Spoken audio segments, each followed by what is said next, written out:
Hello, hello. Good afternoon. Hello, Marcia. Hello, Phyllis. As you guys are jumping on, please say hi and let me know what's in your cup. I'm having my chai rooibos herbal tea, as always, with local honey. Nice and warm. Okay, so good to see you guys. Hope everyone is doing well today. We are doing our monthly card class. This is the Spooky Halloween class. For those of you that purchased it. If you didn't purchase it, you can still watch, of course. And if you would like the PDF, that's always available as well. So as you jump on, please say hi. For those of you that don't know me, my name is Jeri Mobley, also known as the Shameless Stamper. You can find me here on Facebook, also YouTube. And of course at shamelessstamper.com. Hey Flo, hey Tanya. If you're watching this live, there's a little live red button up here. Otherwise, you're watching this as a replay either on Facebook or YouTube. If you're watching live, be sure to comment throughout the video so that you can be part of the drawing for free product at the end of the video. But guess what? Even if you're watching this after the fact on a replay, you're still going to want to comment because I do replay drawings as well. So make sure to comment either way, whether you're watching this live or on a replay throughout the video. Let me know what you like, if you have questions, those kind of things. And of course, you will be able to be in the drawing. All of your comments are entries into the drawing, and so you can win some free goodies. So welcome everybody. Hello, Kathy Sanford, Jeffrey. Welcome, welcome everybody. For those of you that are new to my channel, just to let you know, I am here on Facebook Live every Friday, Saturday, and Sunday, and now Tuesdays at 2 p.m. Central Time, whatever time that is for you. And we do cards, layouts, 3D projects, technique videos, craft organizing videos, kit videos, you name it, we do it, all kinds of different things. And so we'd love to have you here with us live. It's so much fun to chat with you guys. I do appreciate those of you that join me live. But if you can't, I understand that too. You can, of course, always check us out after the fact. And if you'd like to know what lives are coming up, you can go to my events tab on Facebook, and that'll let you know what lives are coming up. Quick reminder too, World Card Making Day is coming up October 4th. If you haven't already registered for the free Stampin' Up! Event, please do. You can go to my website and sign up there, and you will receive all of the emails and such regarding it. Okay. I hope you guys are having a great day. I'm very much looking forward to this class. For those of you that aren't familiar with how I do my class or my club every month, I do the 4 projects first. And if there's a free project, like there will be, we'll do that one too. And then we'll do the quick announcements and a drawing for the free goodies. And then those of you who have zero interest in sticking around for the layout can go ahead and leave if you like. If you do want to stick around for the layout, whether you're doing it or not, we'd love to have you. And so you can join us for the scrapbook layout at the end of the video. So that's kind of how my agenda, I guess you could say, for how I do these videos. So I hope you'll stick around for the whole video. If not, we're glad to have you for as long as you're here. And I hope you have a wonderful day and have fun with us. Okay. Let's get started. So for those of you that are actually doing the cards with me, you're going to want to get these stamps out. Now we're going to be using all of the stamps in this collection. I will tell you that this one right here that says "Don't worry, eat sweets," I actually cut in half. I promise you your stamps won't cry if you cut them. You can cut them with some good snips if you have, for instance, our nice sharp little fussy cutting type snips that we have. Those are great for it. Just make sure it's something small so it doesn't get doesn't damage any of the important image or anything. So just cut between the "don't worry," comma, and the "eat sweets," because we're not going to use the "don't worry" part. We're just going to do the "eat sweets" part. every other stamp in this set is going to get used today. Can you believe it? So we're going to be playing with a lot of different stamps today, a little bit of coloring and other things as well. All right, so let's go ahead and get started. For those of you that have the kit, it looks like this. You're going to want to open that up from the back and then flip it back over to open it or to pull everything out, because everything is already in order. There is a PDF in here for you that includes the recipes for the cards and such, including the free gift that I sent out. And yes, I don't normally send a gift out with my class, but I did this as a little Halloween treat for everybody who did my Halloween class. So everybody got a free gift for my class. So there are 5 recipes in here, plus all of the list of all the things that you're going to use, including on the front here, all of your ink colors and blend colors. So make sure you have all of those ready to go. We'll go over that in just a second. Okay. So in here, you want to do a couple things. First, I recommend grabbing a little bowl or tray that you can put these items in. So I'm just going to dump. Be careful, there's some little things in here. We're just going to dump all these little baby items in here. Just so we don't lose anything. By the way, my neighbors are making a whole bunch of noise next door. I don't know what they're doing. But if that bothers you, I hope not, but I'm sorry. Okay, also we do have a little bag of shaker bits. I'm going to set these aside for right now. And we'll set this over here. Okay, and then in here is your free gift. We'll get to that in a little bit, so just set this aside for the moment. Try not to lose any of the pieces in it. This is an extra piece of cardstock. We actually are going to use this today, but if you need to restamp any of the images that you are meant to stamp on the little pieces, maybe you make a mistake and you need to stamp, you can use part of this for that, or any other white cardstock that you may have. Hopefully you have ours so the colors match. We are going to use a couple, like maybe about half of this for one of the cards, so just be prepared for that. But I'm going to set this aside for the moment. And then all of our cards are already in order, so if you keep everything together like this, you won't lose any of the bits and everything will be in order. All right, so I'm going to set this aside just like that. Okay. So starting off with our first kit, I'm going to pull everything out. I've got my envelope, which I'm going to stamp on. We've got all of these pieces. If you want to stamp on your insert, you can do that as well. And then, of course, the card base, which I'm just going to fold real quick and burnish. Just like that. And so we have all of these pieces that I'm going to set aside. Okay. Now, we're going to grab a few things from in here. One is this little yellow banner, and the other is our little witch. So we need our little kitty witch and her broom. Also for this card, you are going to need the purple star embellishments. So carefully find those. They're in here. These are the foam stars. Love these, by the way. Okay. So you're definitely going to need those as well from all of your little goodies.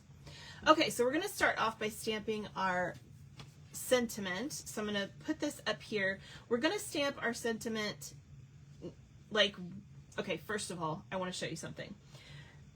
This paper is not all the same. So not everybody has the exact same part on the street. You can see here. This is actually like the piece that's over here on the paper. So this was like one house, and so it gets cut. So you need to decide where you want your little cat to be. Do you want your cat to be here? Do you want your cat to be here? Wherever you decide you want it to be, that is how you're going to determine where did it go? Oh, here it is. Where your sentiment is going to go. So for this one, you can see I wanted to leave the little walkway showing up to this door, so I put her over here. But if you happen to have this piece, you might want to put her over here, because then she's between the ghost and the little crow. So this is what I'm trying to tell you. You guys decide where you put your sentiment. So you can put your sentiment here. You could put your sentiment here. You need to decide before you stamp. Okay, I'm going to put it here because I don't really care about this little piece right here showing. I want the pumpkin to show and the little spider web, so I'm going to put it here. But whatever you need to do to make it fit for the card you're doing, it will work. Just make a decision and then stick with it. Okay. So, let me move these out of the way for just a second. Okay. So then what we're going to do is we're going to stamp on our sentiment wherever we've decided we want that to be. And then we're going to end up cutting our sentiment. So just make your decision about where you want it to be. All right, so I'm going to grab my Eat Sweets. Where'd it go? Here it is.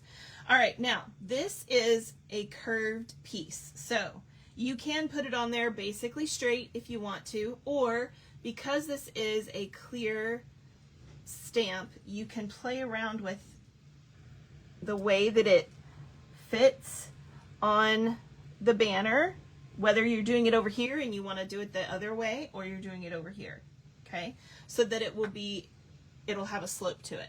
So I'm going to use my Memento Tuxedo Black ink for this. I'm going to ink this up. Whoops, have it turned around wrong. And we're going to stamp that right there. So you can see I added a little bit of curve to mine, and we're good to go. I'm going to leave that there actually because we're going to stamp a couple more things. We'll get back to that in a second. Let's go ahead and stamp our little kitty cat. I love that this stamp set has the little kitty cat for the witch and then a little doggy for Frankenstein. I just thought that was really clever. So whoever came up with that idea, very, very clever. Okay, so let's go ahead and ink up our little kitty cat. We're also going to stamp this on our envelope, by the way, so I'm just going to pull this in here. Make sure my flap is on top.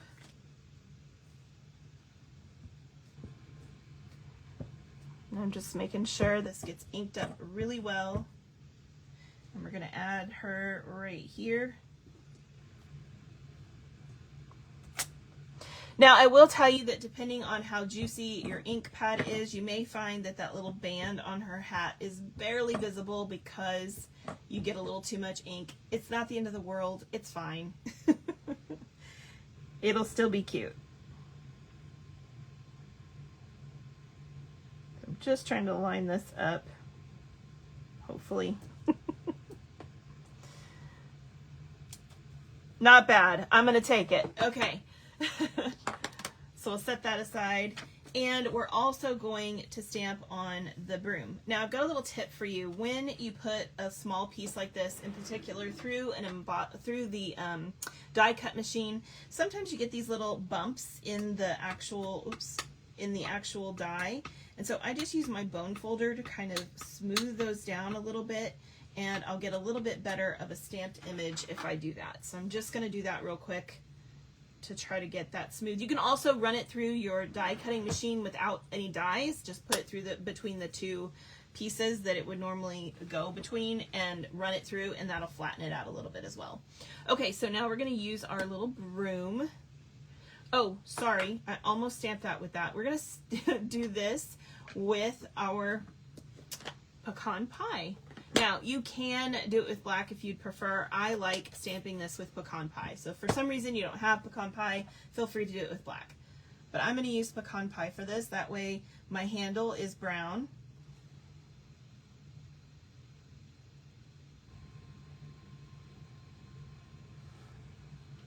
Just like so. All right. And, oh, let's see. Do we want to do that? No, you don't have to. You can stamp it on the envelope too if you'd like, but you don't have to. All right. Also, I'm going to grab a piece of cardstock that is like junk cardstock that I use. This is on my desk all the time. You can see it's been used over and over again, that I pop inside my envelopes for coloring that. So we're going to color all this. And if you want to stamp on the inside of for this piece, you can. Now, I didn't do it for this one, but I'm going to show you one of the options you could do. There's so many cool stamp sets, or stamps in this set. There's the little bats, there's the little magic sparkles. There's all kinds of things. So you could stamp some bats up here, you could stamp some sparkles. You guys, the sky's the limit. So I'm going to go ahead and do, I think, some sparkles for this one.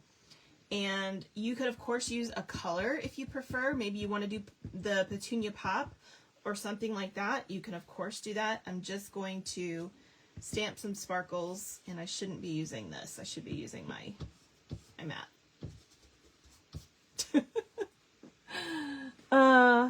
Yes, I just licked my mat, guys. Okay, I'm going to use this because I can clean this off a lot easier. So these just go in all different directions. So just find a place that you want to put them and go for it. Okay, so I can just add, if I feel like I need a few more somewhere, just add them. Okay. All right, so there's the sparkles. Close that up so I don't make any messes. And just going to clean this off real quick so I don't get ink on anything else. All right.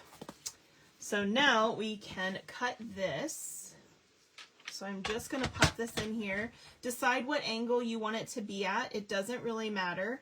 And then I'm just going to bring it out a little bit here. Hold that tight and cut. I'll recycle that little end piece. I don't think I'm going to end up using it anywhere else.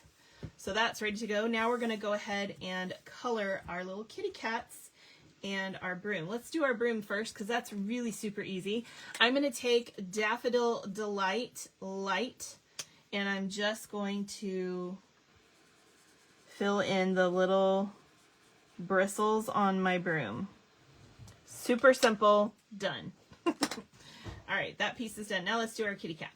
So for the kitty cat, I decided, as much as I would love to do a black cat for Halloween, her hat's already black, and so I decided to do a gray cat. So, but if you guys want to do black, you can certainly do that. So, oh, thank you. I'm glad you like the card. Hello, Kathy. Hello, Darlene. You knew I was going to use the sparkles? I didn't even know I was going to use the sparkles. How did you know? Oh, Ruth, thank you so much for sharing the video. I don't say it a lot, but I really, really appreciate those of you that share my videos. If you like the videos, if you follow me both on Facebook and YouTube, all those kind of things help the algorithm get my video out there to more people. So thank you to those of you that do those kind of things. It really, really helps. I do appreciate that. Is there anybody I missed saying hi to? I hope not. I don't know if I said hi to Jill. Did I say hi to you, Jill? I'm not positive. Hello. Did I miss anybody else?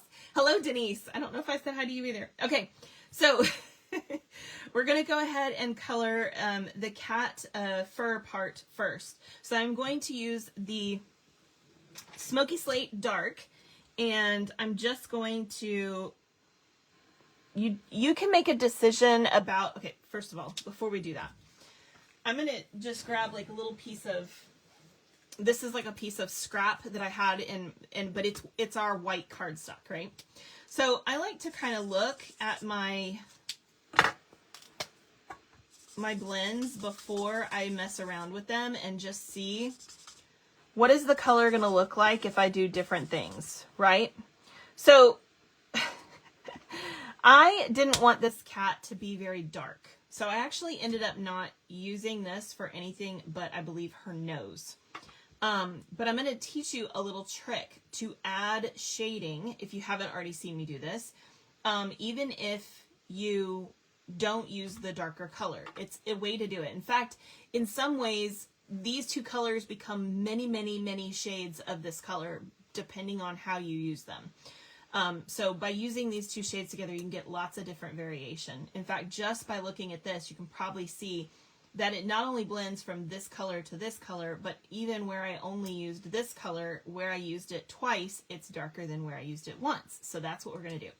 Okay, so little tip real quick here. All right, so I'm going to go ahead and do her nose with the dark Smoky Slate. So I did color her first with the dark Smoky Slate, and then ooh, so sorry. And then I changed my mind, and I was like, no, I think I don't like that. Okay, so what we're going to do is we're going to color all of her fur except for this middle part of her face, the bridge of the nose and the little snout area.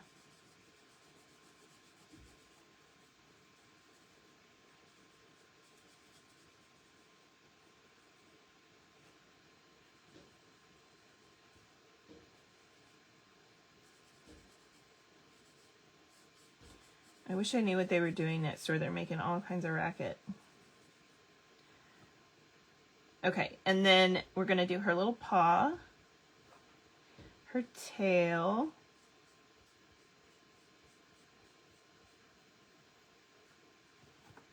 this little paw, and that's it. So I'm going to do the same thing over here.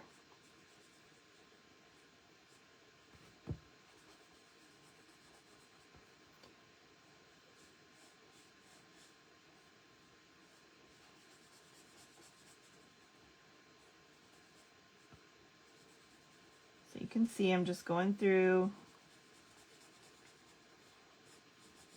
coloring all the fur. Easy peasy. And her tail. Okay, so you have the face, the tail, and the two hands. Then I'm going to come back over to this one because this is the first one I did. And I'm going to do the shading. So it's had a moment to kind of dry. And so I'm going to come back in and I'm going to color her ears. You could do the inside instead. It's up to you. I'm going to go around the bottom of her face. I'll also go under her hat to create a little shadow.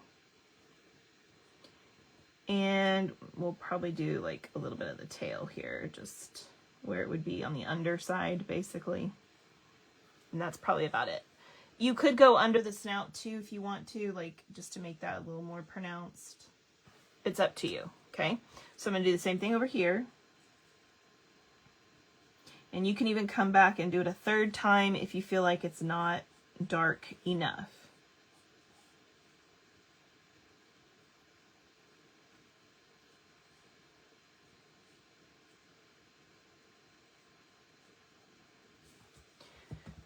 All right, so that's the gray. Now we're going to do Petunia Pop. So I've got Petunia Pop light and dark. I'm sorry I don't have my labels on this yet. I need to take the time to sit and do that. I just haven't. I'm sorry.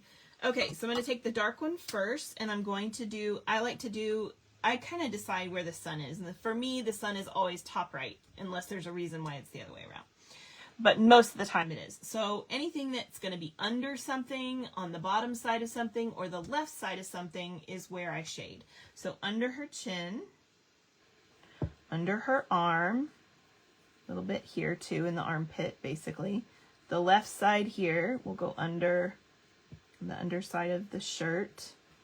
We're also going to do the bottom side of her arm there.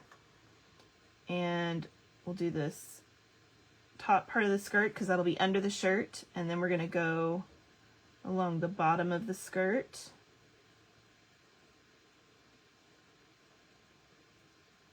Just like that. And then I'll come in with the light and we're going to blend all this in.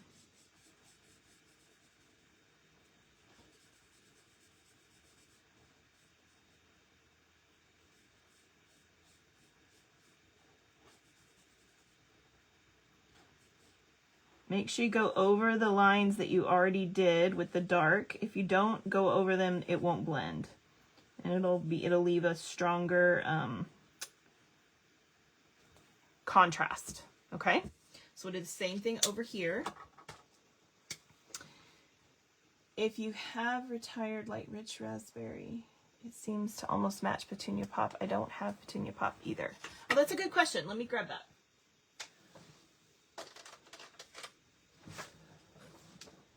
You talking about this one? Oh, you're not talking about Blackberry Bliss. You're talking about Rich Razzleberry. I'm sorry, I don't have that handy. Let me see. Can I get a hold of that pretty quickly? I don't think I can grab a hold of that quick enough. But that is the light Rich Razzleberry is probably pretty close to Petunia Pop, so that would probably work. That's a great recommendation, Kathy.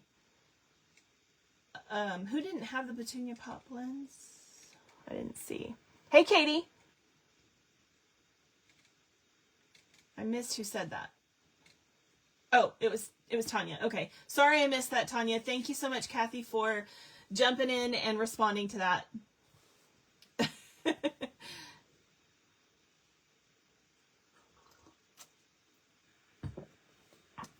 You're so funny, Jeff. Okay.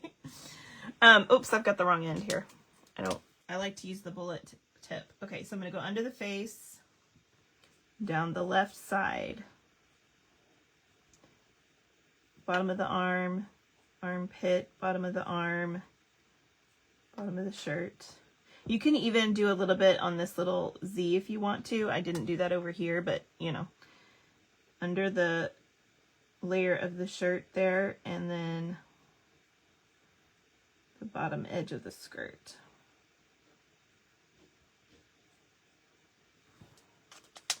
Okay, and then we'll come back in with the Petunia Pop Light and blend all of this in. Again, remember to go over the previous dark lines that you did. If you don't, then it won't blend.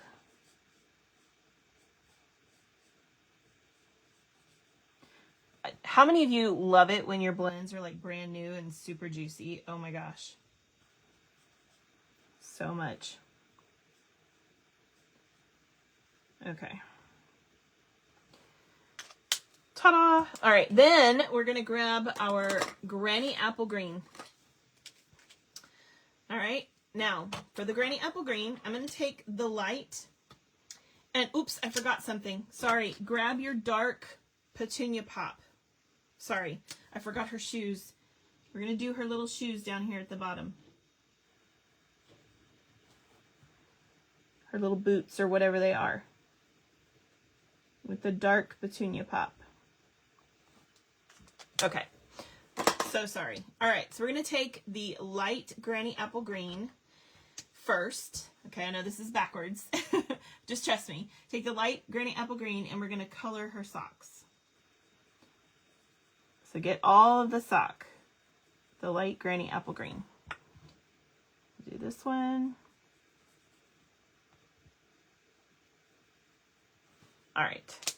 Then we're going to take the dark Granny Apple Green and we're going to come up to the second stripe above her boot. So the middle stripe basically. And we're going to color that with the dark Granny Apple Green.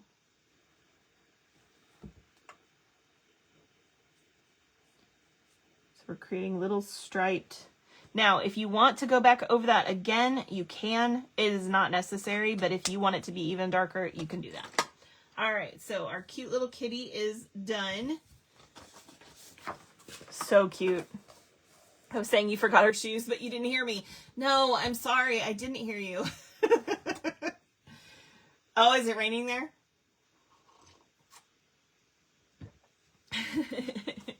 Okay. So now we're going to take all of our pieces. We're going to take our insert and add that to the inside of our card. Whether you stamped on it or not. Just like that. I usually hit this with my bone folder again just to make sure it lays flat. Now we have 3 layers here, so we're just going to put those together real quick. So I'm going to start with this one. Hopefully everybody saw, I marked that. Do you guys see that? I marked it with my my blends, and I don't know why I'm trying to do that with my saliva because that's water-based. I have to use alcohol. Okay, so we're going to pop this on the black piece with a very small border. This is not a big border. Flip that over. Add that to the green. Again, a small border.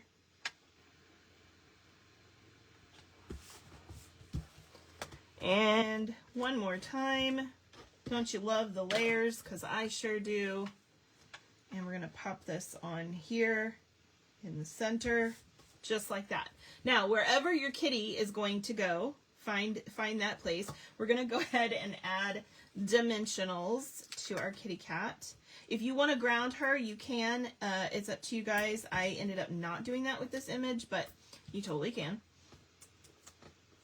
For those of you that don't know what that means I don't put dimensionals toward the bottom half. I put a little bit of glue at her feet and let her be grounded. And so you can totally do that. So I'm going to put this right here so that you can still see. Yeah, right about there. So you can still see the crow. And I'm going to put this here. So I'm going to pop a few dimensionals on here. Probably one more. I don't want it to sag.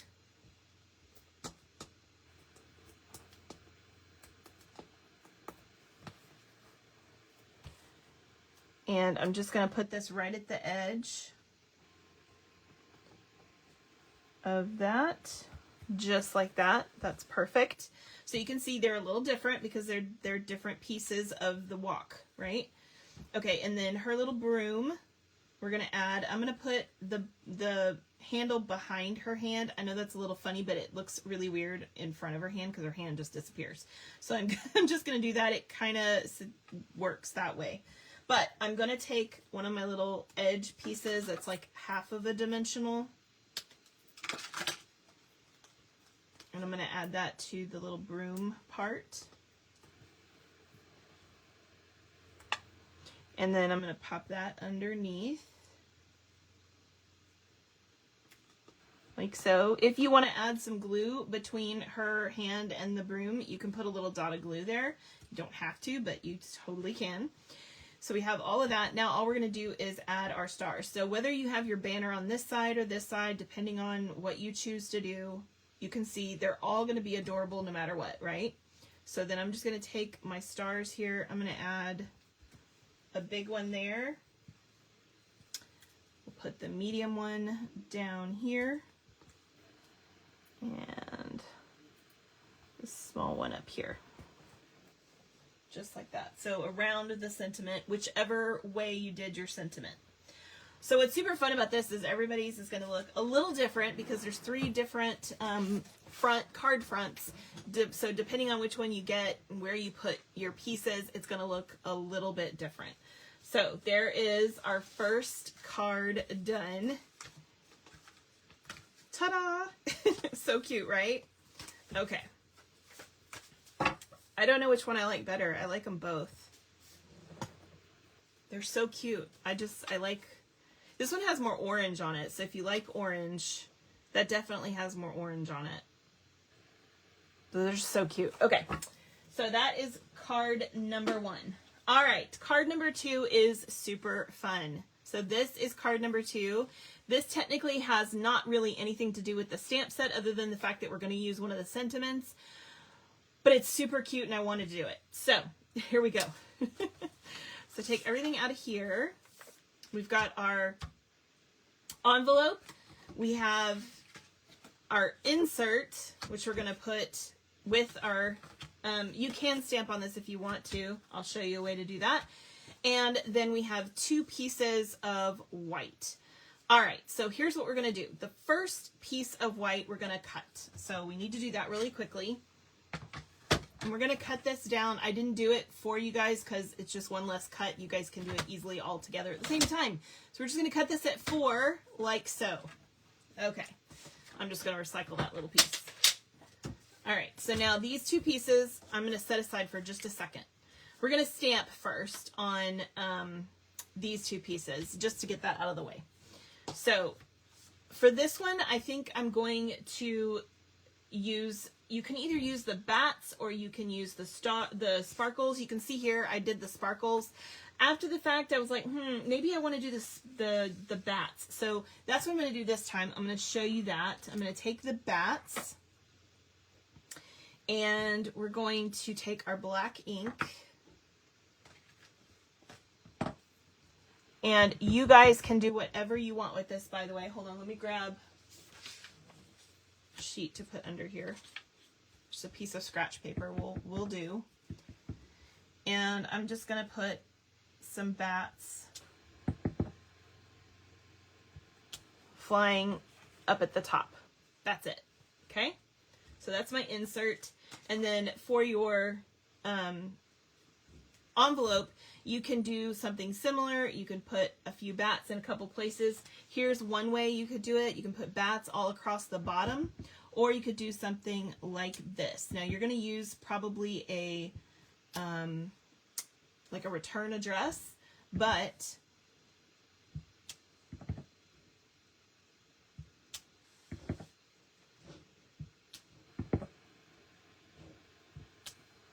You can do something like this and you've got room for your stamps and your thing, you know, so whatever you want to do is fine.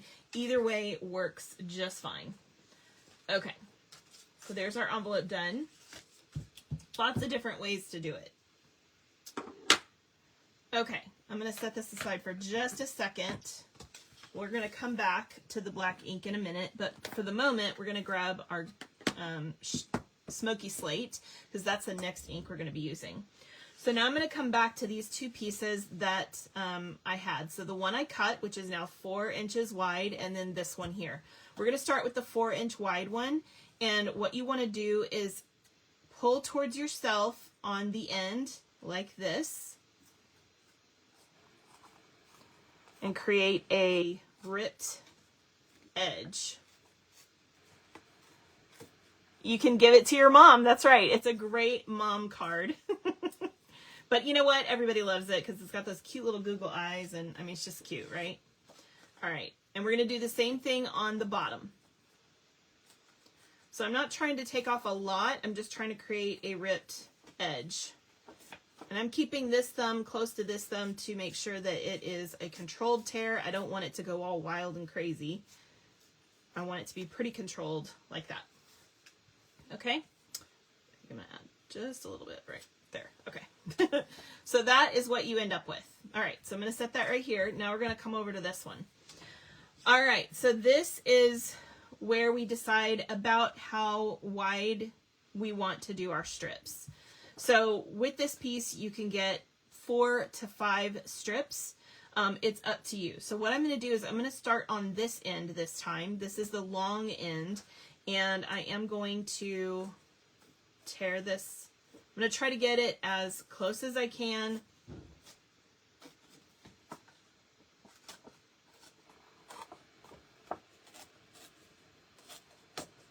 I actually really love ripping paper. I don't know about you guys. It's a little hard on my fingers, but I love it. It's kind of therapeutic. Okay, now watch this. Everybody pay attention. So we've got our fun ripped edge right here. Now I'm going to rotate it like this. So now my ripped edge is down. Okay? Very important. You have to do that part. Okay, now I'm going to move over about 3/4 of an inch, maybe an inch, depending on how you want to do it. And I'm going to tear towards myself again. All right, so this is my first strip. I rotated that back over, and you can see I have the pretty torn edge at the top. All right, so now we have a pretty torn edge at the top again. So we're going to flip it over and do it again.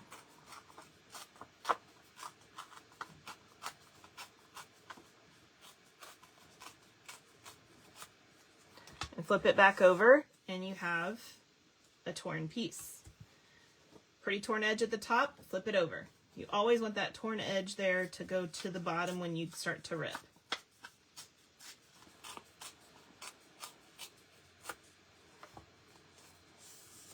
And I just try to straighten them back out because they tend to get a little curved. Okay, flip it back over.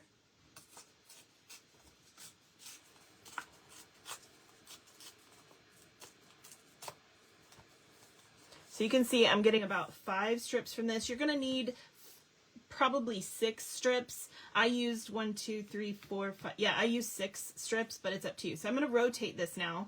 The top is the nice ripped edge, and I'm just going to go ahead and rip this little side over here.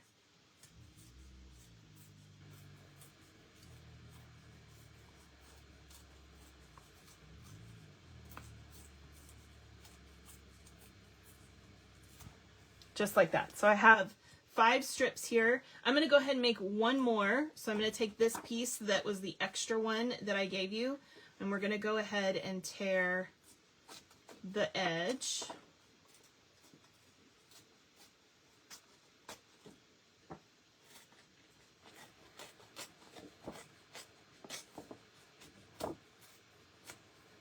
Okay, flip it over and do that same thing again.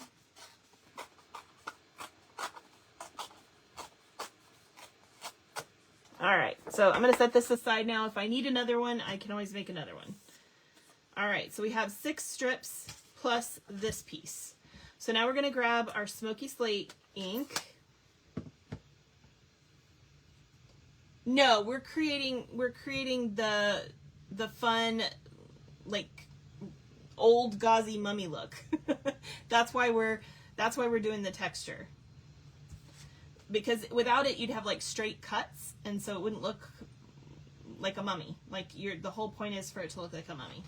So this piece right here, we're going to do these two torn edges with our dauber. We're just going to grab a dauber and our smoky slate ink, and we're going to add, and I usually get the dark all over, and then I kind of come back in and get a little bit lighter everywhere else. And it will lighten up a little bit after you do this, so.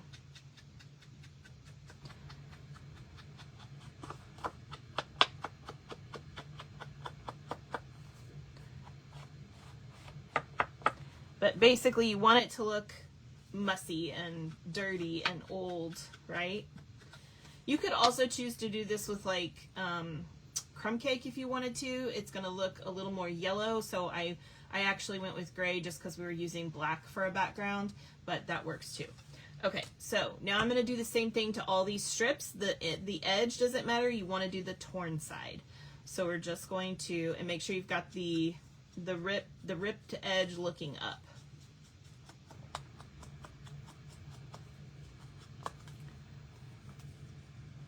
And yes, it gives an amazing three-dimensional look.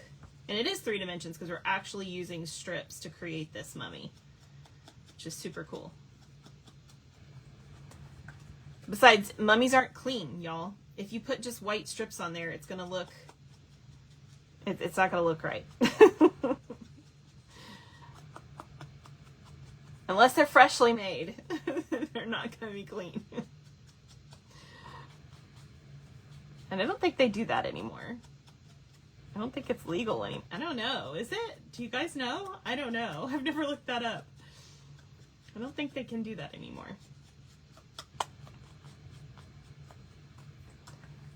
All right.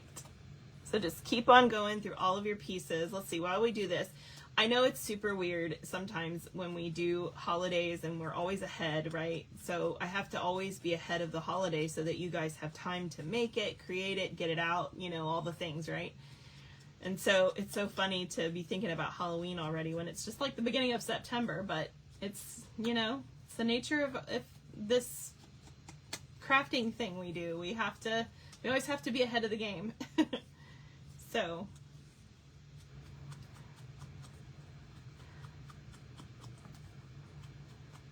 my son is going on his first business trip for his new job.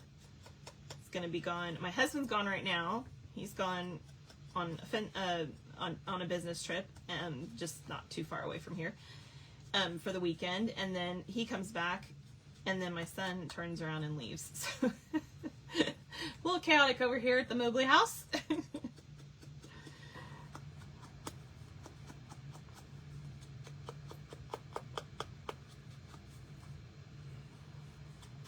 I'm so happy for my son, though, because being an aeronautical and mechanical engineer, I thought he'd be able to get a job right out the gate, no problems. But no, apparently it is a struggle. And yeah, he has a friend that graduated a year before him. So my son graduated in May, and he has a friend that graduated a year before him and just got his first job in engineering. And I'm like, oh my gosh, that is way too long to be looking for a job. Like a year and a quarter, basically. Because it took my son 3 months to find one. And I was just like, oh, that would drive me crazy.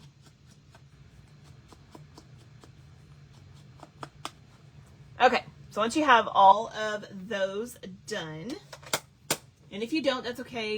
You can finish later. Just, you know, keep going and watch what we do. All right, so then we're going to take our card base, and we're going to fold that and burnish it. I have ink all over me now. You're working on 2 Halloween quilts. That is so cool. I would love to have something like that for my living room, like, you know, throws, like quilted throws. That would be so cool. Okay. So we're going to take this piece and we're going to add this to the front of our card base. So I just try to get it centered as best I can.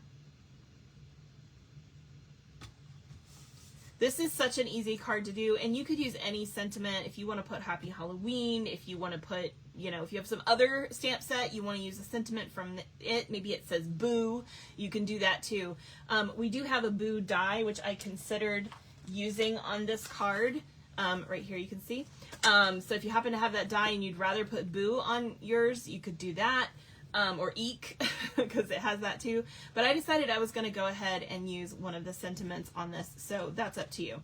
Okay, I just made a small boo-boo, so if you haven't done it already, don't put this piece down. I don't know what's wrong with me. Apparently I need coffee. I'm going to take it back up. You guys see me using my little chiseler here.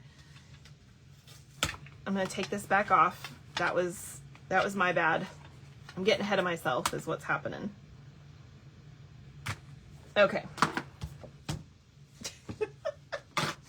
I'm a mess. Okay, put this down on your silicone mat if you had to do what I just did. Otherwise, you're good to go. Okay, so what I like to do first is just kind of look at it and see where I want everything to be. So I'm gonna go ahead and cross this one.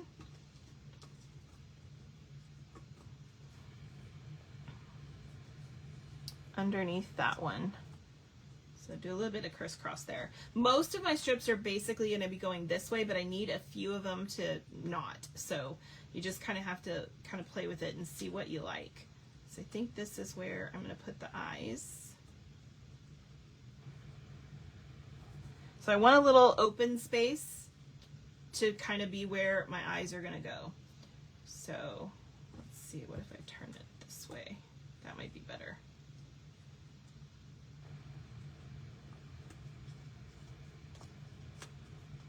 Let's see, maybe this one. Try to find a good one where it creates an open space.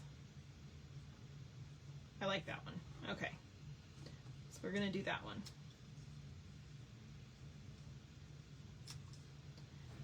All right, and then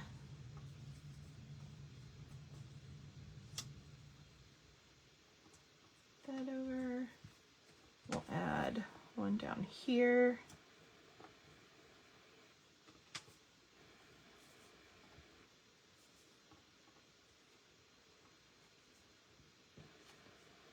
And it's fine if you see the bottom of this, it doesn't matter. That's why we have a white piece under there. So I think this is how I'm gonna do it. You can see I've got strips going in different directions. I wanna get that look going because it looks like it's been wrapped if you do it that way.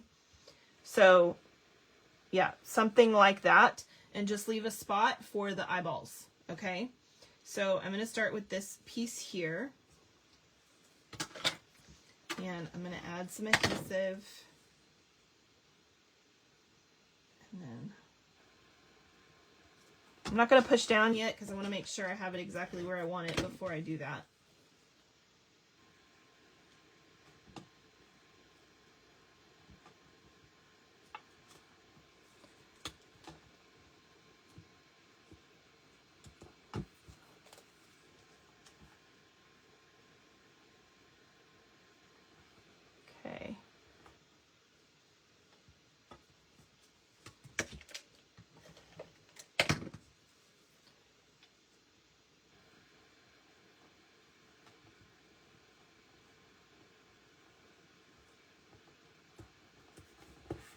Okay, those are good.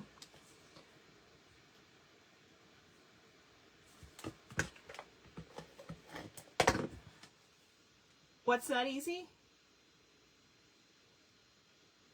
Oh. Admire quilters. Oh, yeah, quilting is rough. I wish I could do it. I'm sure I could. I know how to sew. I've just never done quilting. Okay, so I want this one to go down. This one's going to go on last because that's where our sentiment's going to be. So I'm going to go ahead and put this one on first. And then this one is where, like I said, where the sentiment's going to be. So I want, let's see, do I want to go that way? I think I'll go that way. So I want to decide where I want the sentiment to go. And I'm going to go ahead and stamp that first. So I'm going to just kind of figure out where I want it. And I'm going to stamp spooky right there, or whatever you decide you want to stamp there. So I'm going to do the spooky.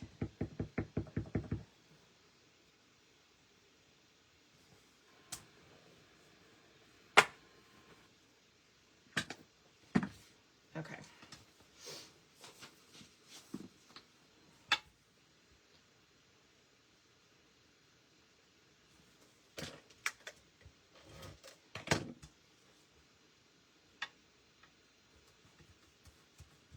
And if at all, if you feel at all like you need a little bit more, you know, gray anywhere, go for it. That won't hurt anything. I might add a little bit back here just to create some shadow. You can add any gray you want. Okay, so once you've done that, then we're going to cut all of these pieces off. You can do that with your trimmer or your scissors. It's up to you. I'm just going to use my scissors. It's going to be like too width on some of these spots, so just remember that it might take a little extra pressure if you do it with your scissors. But it's pretty easy to do with your scissors.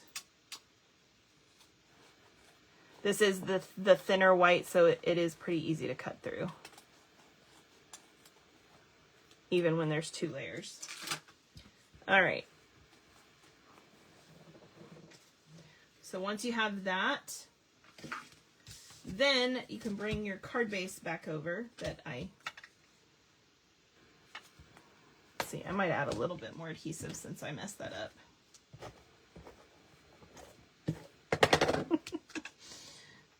I get ahead of myself sometimes. I get so excited. I just want to get going and I don't think. Okay. Super easy card, really. It really truly is. Okay, we're going to add our little bats, or you can just do a plain one if you want. Or you can go through and just add some gray around the edge if you want to do that instead. I mean, you can do anything. It's totally up to you. So I'm going to pop this in here just like that. And now we get to add our little eyeballs, which are in your thing. So these are self-adhesive. They already have adhesive on the back, so you're just going to pop the little release paper off, hopefully.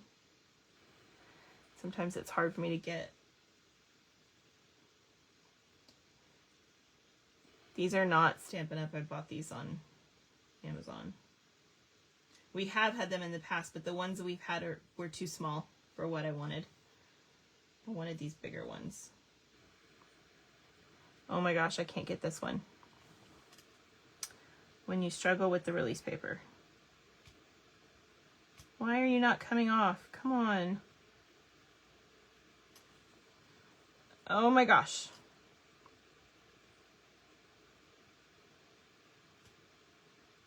There we go. I'm like, really? Okay. So I'm just going to add one of my eyeballs there. Oh, that one came off better. I'm going to kind of tuck it under that piece of the wrapping. It looks kind of cool when you do that because then it really looks like it's poking out. So, oh my gosh, I love this card, you guys. I love it so much. All right, there is our card. So cute. Oh my. Will it cost extra? No. They're not too deep. So they're about the same width as like one of our dimensionals. So no, you should be fine. However, I will tell you this little tip for you guys. If you want to use a cheap piece of cardstock, like this is not our good stamping cardstock. Okay. This is like business cardstock, like that you buy at like at an office supply store. You can put a piece of clean cardstock in your card when you put it in the envelope like this. Anytime you have embellishments that are pokey or you're worried about them being damaged or damaging the envelope itself, you can add an extra piece of cardstock in the front, stick that in your envelope like that, and it will protect it a little bit as it goes through the mail. Okay, so that is a way to do that. But you know, I hardly ever do that. But yeah, no, you don't need to. This'll fit just fine through the regular mail. Okay. So, okay. So there's the second card done. All right.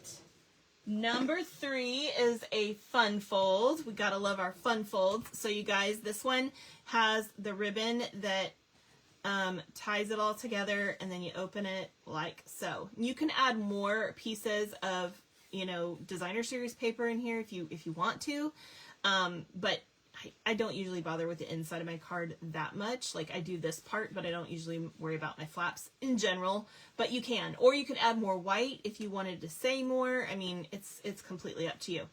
But anyway, let's go ahead and get started with this one. Okay, so we're gonna pull all of these things out of here, and from our little goodie bag, we need our Frankie. We're going to stamp on him. We need the little pumpkin that he's holding. You're going to need these 2 little bats that are the punch outs from the paper. We're going to need this yellow piece and the house. And we're going to need, you have 2 white pieces. You want the smaller one. This one is for the last card, as is the solid bats that we have here. And then you're going to want the white stars for this one. The black stars are for the last card. Okay. All right, so now that we have all of that, I'm going to take this piece here and fold on the score line, and we'll burnish that. I should have used those little eyeballs. I forgot about those. When, you know how I always use little emojis for my classes? I forgot that those existed. That would have been really funny. Okay, so we're also going to fold this one and burnish it. Make sure you do a really good job, because that little tiny fold needs to be burnished really well. I always make sure that I'm using this, it's not the flat edge that we're using the side edge. And you want to push really hard to create that fold, especially when you have smaller flaps like this. It really helps. So there's our 2 flaps. We have our 3 pieces of designer series paper, which we'll get to in a second. And this is our insert. Again, you can stamp on your insert if you'd like. You could do some bats or whatever you want to do. But we're going to go ahead and start by stamping our Frankies. So I'm going to grab these. So we have our envelope and this guy, and we're going to grab our little Frankie.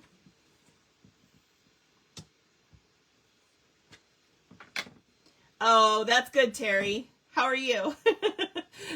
Hey, Geraldine. The mummy card is spooktacular. That's awesome.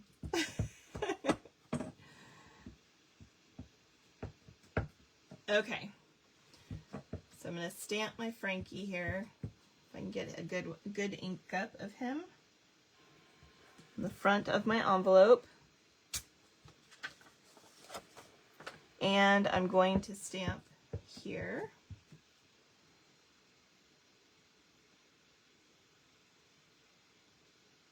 Lining these guys up. So much fun. I think that's off a little bit. Ugh, darn it, I tried. Yeah, it's okay. It'll work. Okay.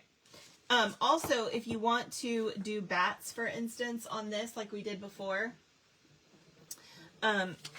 you can grab the bats, because this would be another good one to do that with. Just make sure that's inked up well. And add some bats to the inside. And you can also do that here if you wanted to add a couple of bats, you know, on the front of the card. That works too. Okay. Okay, also we're going to stamp our sentiment and our little pumpkin. So I'm going to grab my pumpkin, this little treat bag. Oops, make sure it's going the right way.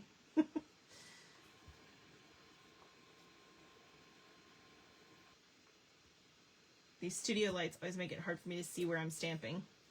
Okay. And then our sentiment, which is all tricks, or sorry, no tricks, all treats. I can talk, I swear. And I'm just going to pop this down toward the bottom of this piece.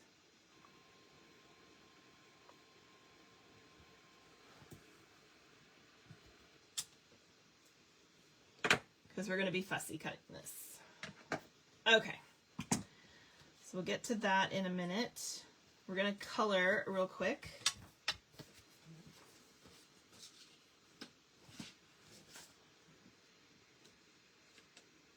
So I'm going to grab my envelope insert that I use. Pop that in there. We're going to start with our Frankie. By the way, you can stamp the little, I forgot, you can stamp the little pumpkin on here too if you want. I totally forgot the pumpkin on this.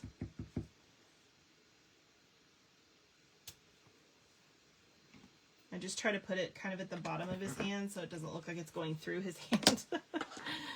And that usually works. Okay, so we're going to start with our Petunia Pop, and we're going to color the little lollipop. So what I did with this one is, you can decide if you want to start with the light or the dark, but basically if you color the whole thing light and then come back in to create shadows, sometimes that looks better, but you guys make a decision about it yourself. I'm going to go ahead and do it the other way around for the envelope just to show you. So I'm going to go around the little spiral just like that, and then I'll come back in with the light and just blend all that in. So it's pretty easy. You don't have to do that if you don't want to. It's completely up to you.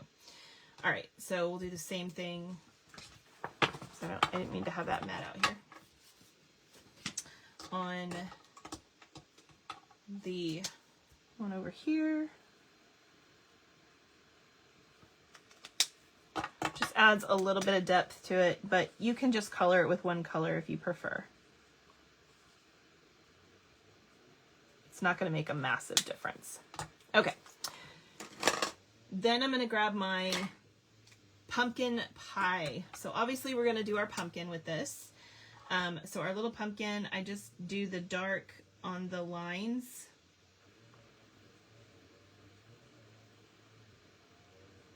And then a little bit on the bottom for shading.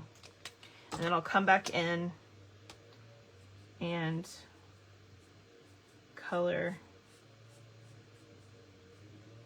the whole thing just like that. So that's done. We'll do this one the same way.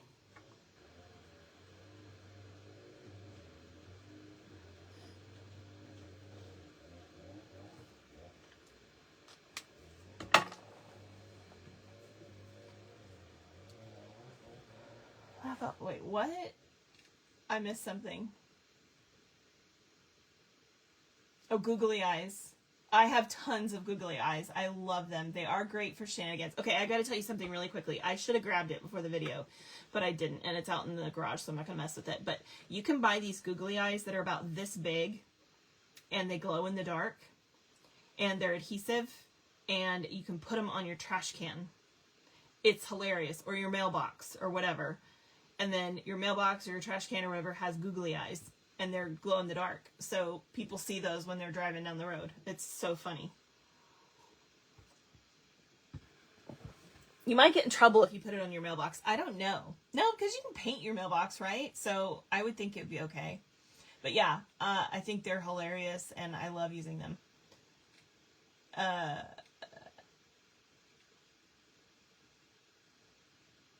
I'm glad you like the cards. Okay. I'm a fan of starting lighter and adding dark. Yeah, you can do that. It just depends on what you're trying.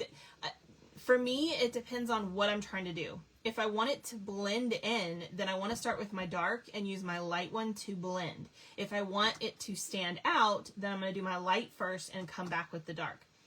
If you do always do the dark after, then it doesn't blend in as much. So it's just kind of a matter of what you're going for.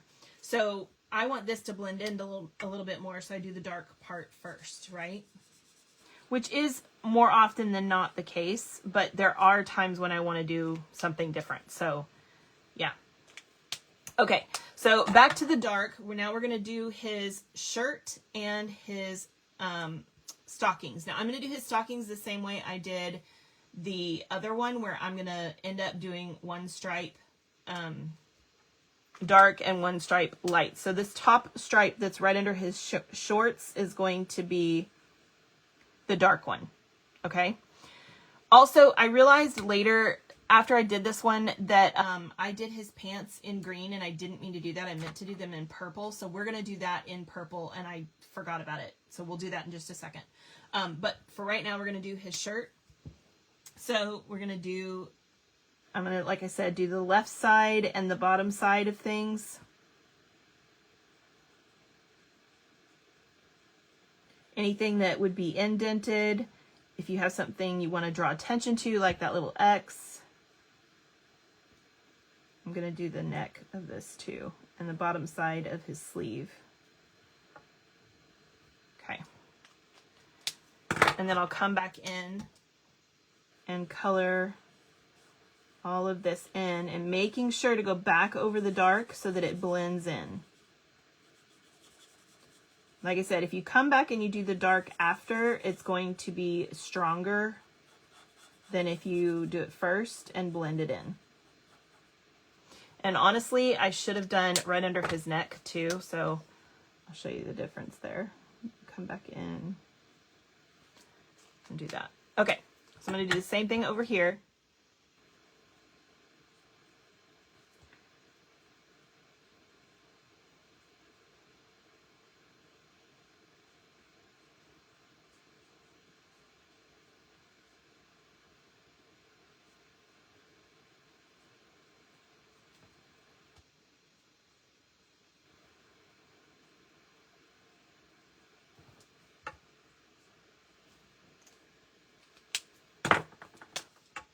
And blend everything in with the light.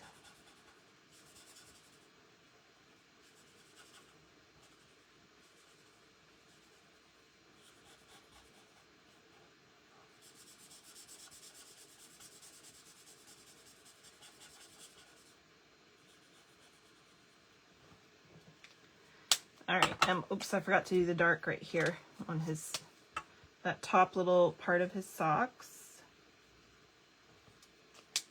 All right, and then I'm going to do the light part for the bottom section of his stripes.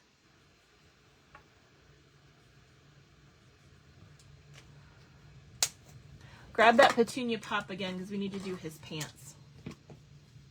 So I'm going to use the dark petunia pop to go under the shirt where there's going to be shadowing, down the left side and the bottom hem. Down the left side and the bottom hem. Just pretty much an outline because it's not a very big space, and then I'll come back in with the light and blend all that in.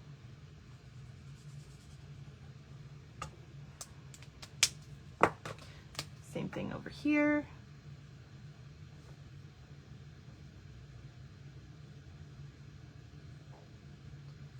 And then go under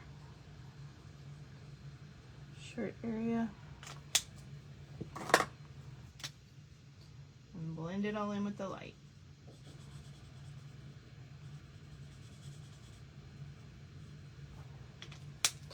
Okay, then we're gonna grab our smoky slate. You can use either the light or the dark, it's up to you. I'm gonna use the light, and I'm just gonna do these little bolts on his neck. There is one over here too, you can just barely see. I'll just kind of dot it. All right, now we're gonna do his skin. So for his skin, we're doing Granny Apple Green. So I'm gonna do the dark part on this spot over this eye.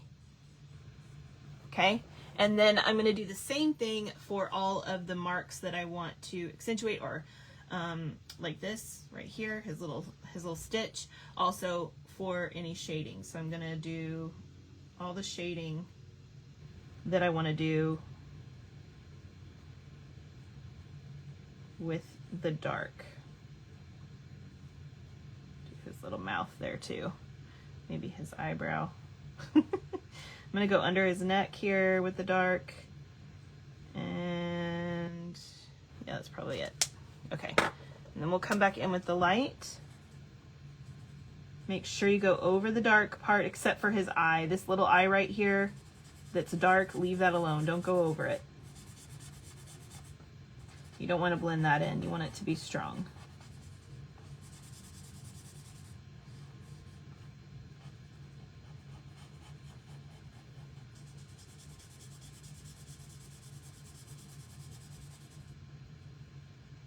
And I'm going to get his hands too. It's hard to shade these really, but you can try if you want. Okay, so just like that. So you can see his eye is darker than everything else. If you want it to be even darker, you can go over it again with the dark. I didn't feel like it needed it, but you can totally do that. So I'm just going to do the eye. And all the parts I want to shade.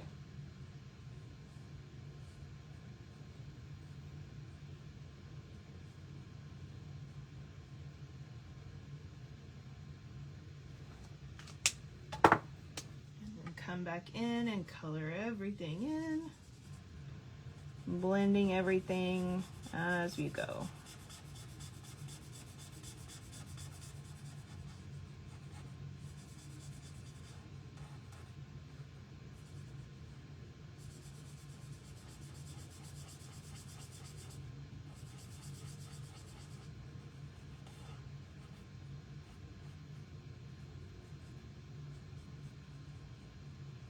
Super cute, right? He's so cute. All right. All right, so our envelope is done. And we've got our card base. So what we're going to do is we're going to open this up like this. And this piece right here, I actually recommend using tearing tape on this, but if you want to, you can use any kind of adhesive you want, but I'm going to use a piece of tearing tape. So I'm going to grab my tearing tape, and it's just such a little piece that I want to make sure it sticks really well. So I'll take off the release paper.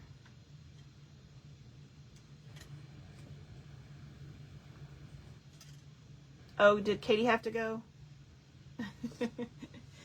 Franken puppy. Yes, it's a Franken puppy. So cute. Okay, so I'm going to try to get this as centered as possible.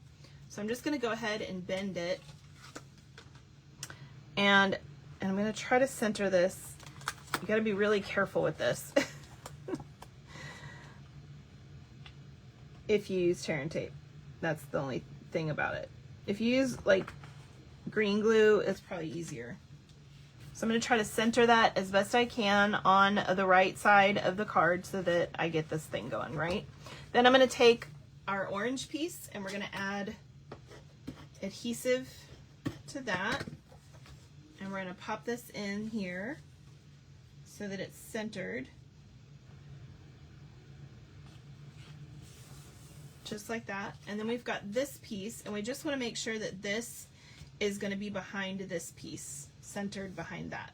So I'm going to center it side to side and then just make sure that it's behind this so that the white doesn't show when this is closed.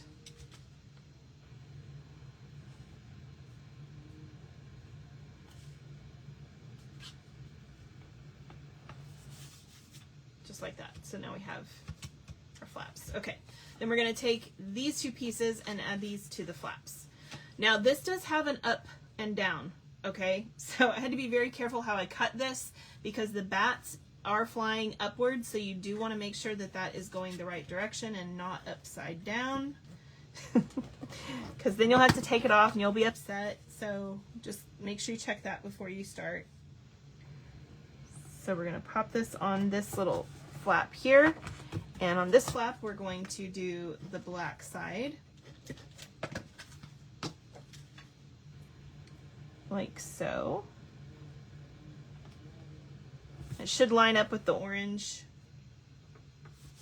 Just like that. Now, I made a mistake. You guys are probably already yelling at me. I just did it again. I get ahead of myself. So I'm going to pop this off of here. Hopefully you guys watch before you actually try to do what I do so that when I make mistakes, you don't make the same ones. I don't know what's wrong with me.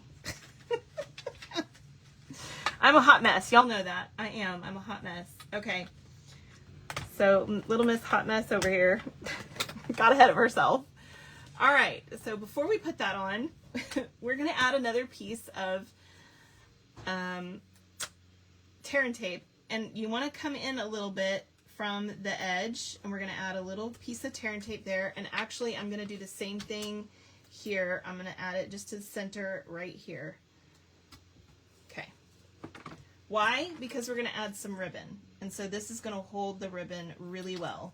You don't want the ribbon slipping out. That is annoying. All right, so we're going to take our piece of ribbon and we want to try to center this. If you want to put it on, you know, your mat and figure out where the center mark is and actually center it, go for it. So I'm going to stick that in the tear and tape. And then with the side that has the tear and tape, I'm going to put that side here. Then I'm going to put this back down.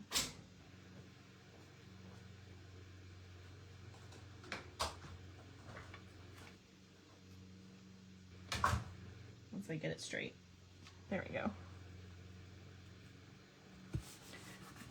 Make sure you rub that really well so it's nice and tight. And then you're going to take this piece back off. See, I told you, I got ahead of myself. Be gentle.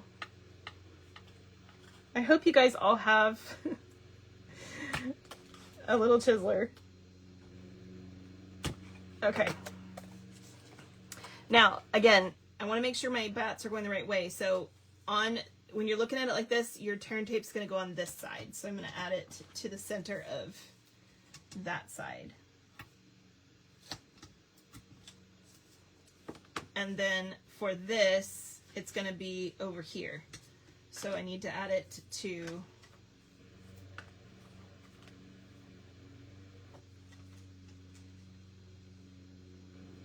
don't go too far to the side because remember you're going to have a border of black.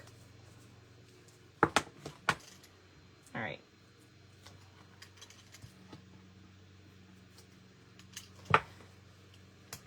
Okay. So we're going to take our ribbon, and what I like to do is pull this one across so I can see exactly where it needs to center. And stick that in so that it's centered with that. And then we'll take, now I put my tear and tape on the wrong side. You want your tear and tape on the left side. How many of y'all yelled at me for that too? Okay, put your tear and tape on the left side, sorry. That's okay, you have an extra piece of tear and tape, it's not the end of the world. It's, you know, the problem is I make these cards like, I don't know, a month to 2 months before the event, and so it's been a while since I've done it, and I'm like, oh, duh. Okay. Ugh. Okay, so now we're gonna add this back on here. Y'all like me better because I'm a hot mess. I know you do. If I can do it, you can do it. Okay, now we've completed everything on the inside, so go ahead and take this and tie it.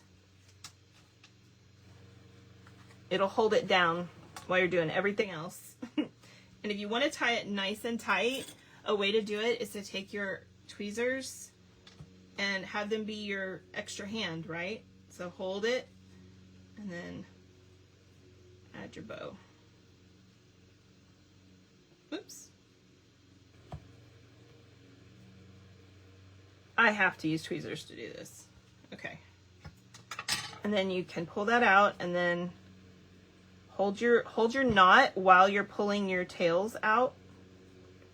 It keeps it from opening it back up, and then tighten until you get it how you want it. All right.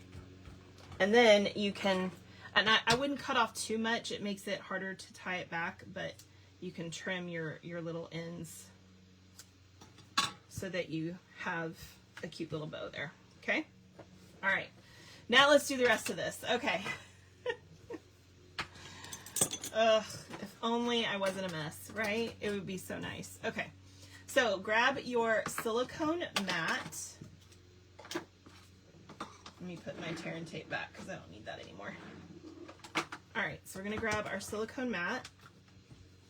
Now this piece is going to go behind our little house. So it's basically going to go essentially kind of between these two little lines that you see there, almost to the bottom, and then it is going to show a little bit up here.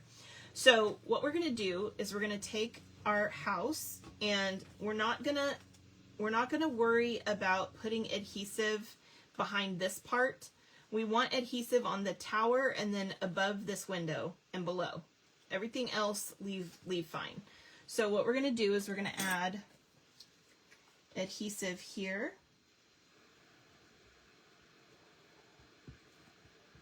On the tower.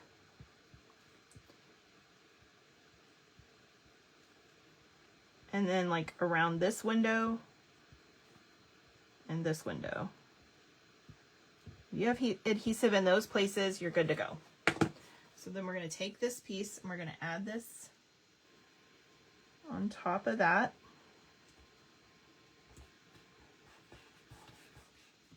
Give it a second to adhere.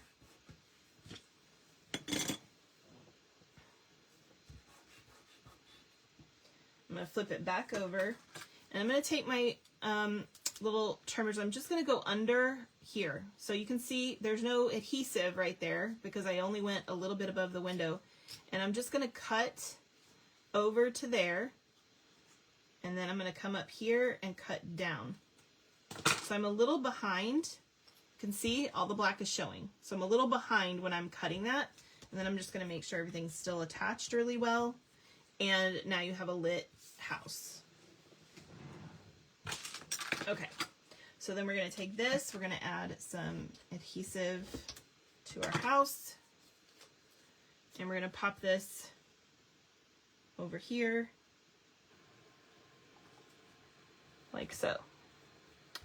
All right, then we have our Frankie. We're going to flip him upside down, and our little pumpkin, and we're going to add dimensionals. Put the glue on the ribbon ends to stop them from fraying. No, I don't. I know some people like to do that. I don't worry about it. You know, they're not going to fray that much. We have really high quality ribbon. If you're using some other kind of ribbon, maybe you'll have more trouble with that. And occasionally we have a certain type of ribbon that frays more than others, but no, because it's probably not going to be a big deal. They're going to open this probably once and then it'll be fine. So, I mean, yeah, you can if you want to. If anything, I prefer, and if you're a child and you're watching this video, do not do this by yourself. Get an adult to help you. But I prefer to use a lighter, or in this case, an arc lighter, to just kind of singe the ends. But a regular lighter works fine too. I like my little arc lighter.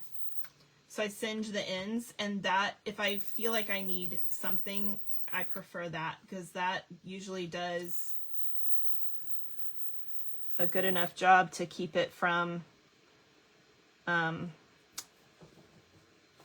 unraveling.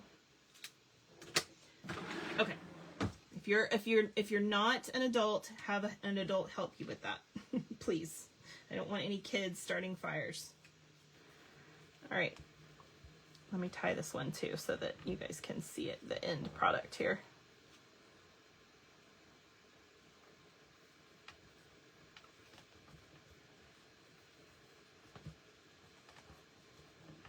All right.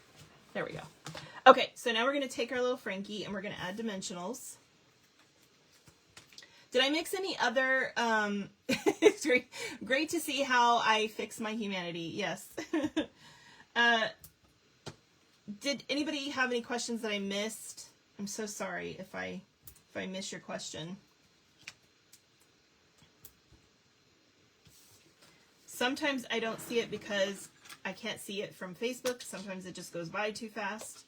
I'm going to do a couple little side pieces that are tiny. I'm going to do one right here with the lollipop, and then I'll just stick another one here. I don't need a full dimensional there. Or you could use a mini if you want to. The reason I don't put glue on the ribbon, I will tell you, Kathleen, especially the green glue, is because it stays tacky if it's allowed to dry in the air.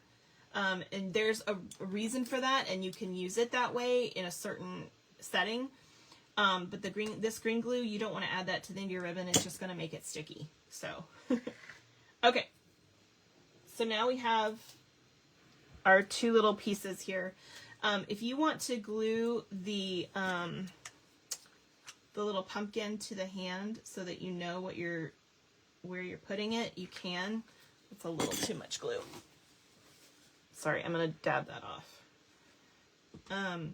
You can add that before you put it down so that you know where you're going with it. Oh, shoot. Make sure you hold it for a second. Don't do it, I just did. Okay. And then go ahead and add him over here like that. All right. Okay, and then we have our two little bats. So I'm just going to flip that over. You can either use your green glue or you can use your runner. Oh, wait, before I put that on, we need to cut this. I forgot about it. So I'm going to fussy cut this, and I just like using the straight bottom at the bottom, and then I just start the little curve here. I find that easier than trying to also cut the bottom. But we're just going to bubble cut this. So you can do as little or as much as you want.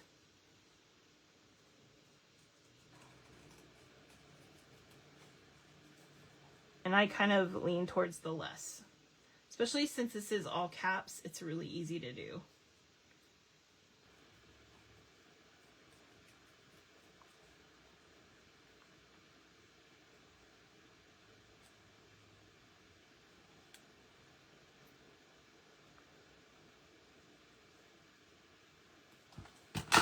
Okay, we're going to flip that over, add dimensionals to that as well.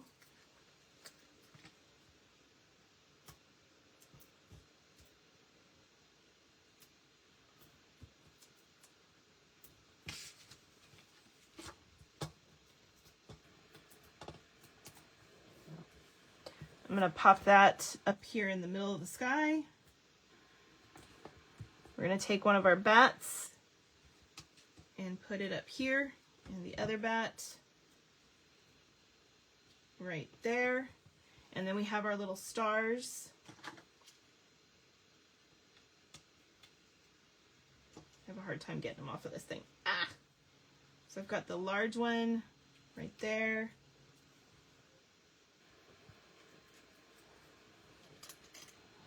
The medium one, and our little one. Try not to squish them because they are easy to squish. You don't want to squish them. Okay. And that is our third card done. Grab my envelopes here. Ta-da! All right, hope you enjoyed that one.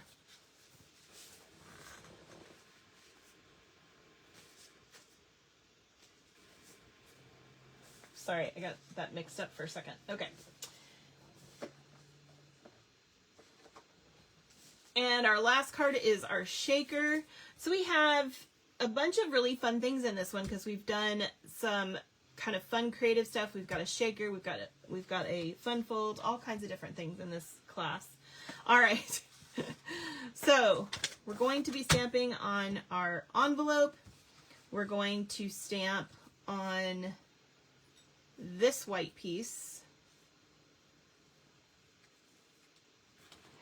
And you should have, did I forget it? Please tell me I didn't. Okay, good. You should have an insert. You can stamp on your insert as well. Okay, so I'm going to set everything else to the side for right now. Oops, don't lose your little stars. That would be bad. Okay, so for the envelope, same as before, you can choose how you want to do the bats, if you want to put them at the bottom, if you want to do them all over. You guys do whatever works for you. And we're also going to stamp them on our insert. So let's grab this.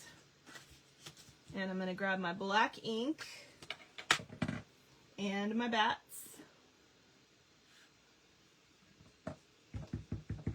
And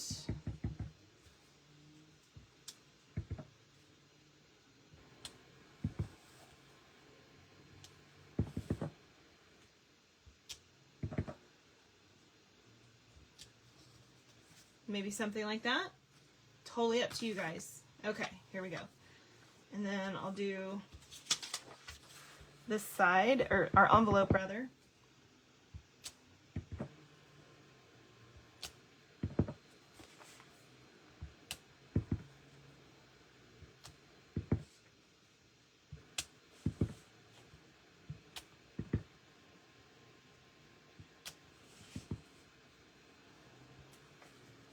There you go.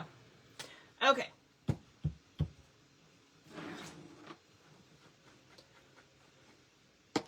Also, we're going to stamp the sentiment.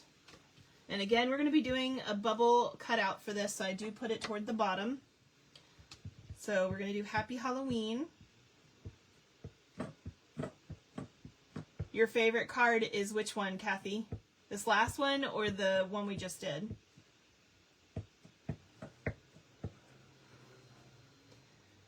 There's a product, Fray Check. Yes, you can use Fray Check. I used to use that. I just don't anymore. But yeah, if you like it, go for it.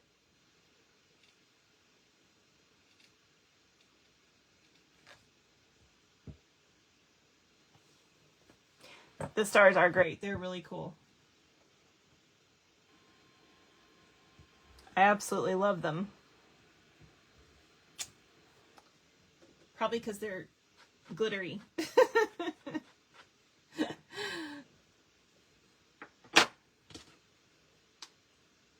All right. Let's go ahead and, well, I'll let that rest for a minute. All right, so we're going to grab all of our goodies here. I'm going to slide all that off. Let's move our stars up here so we don't lose them. And our little bats. Okay. Now, this is another card that it's going to depend on which pieces you got. So I just want to show you really quickly. I can see that my card base is a little frayed from the cutting. So I'm going to just, if that happens to you guys, anytime you get a piece or you cut your own pieces that get frayed, just take an emery board to the edge. All right.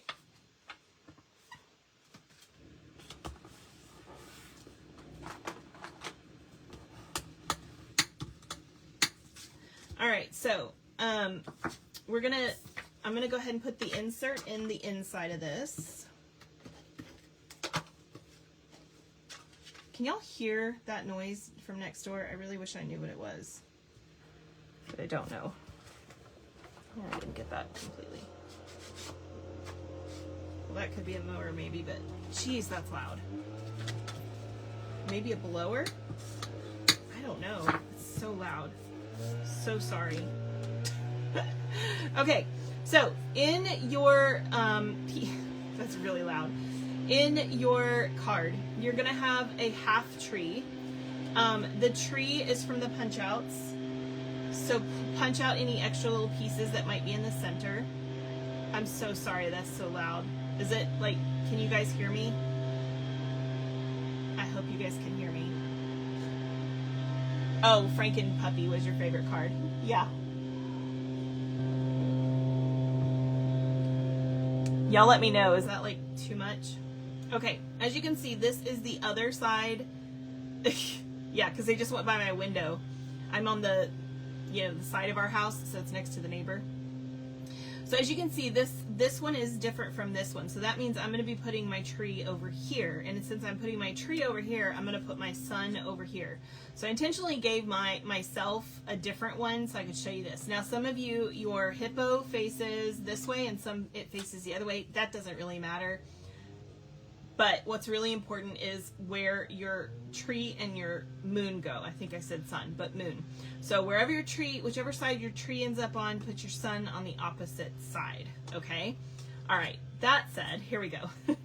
So we're gonna take our little treat bag that I included in this, and this piece of cardstock, and you're just gonna slide the cardstock in to, it's pretty tight, so be patient.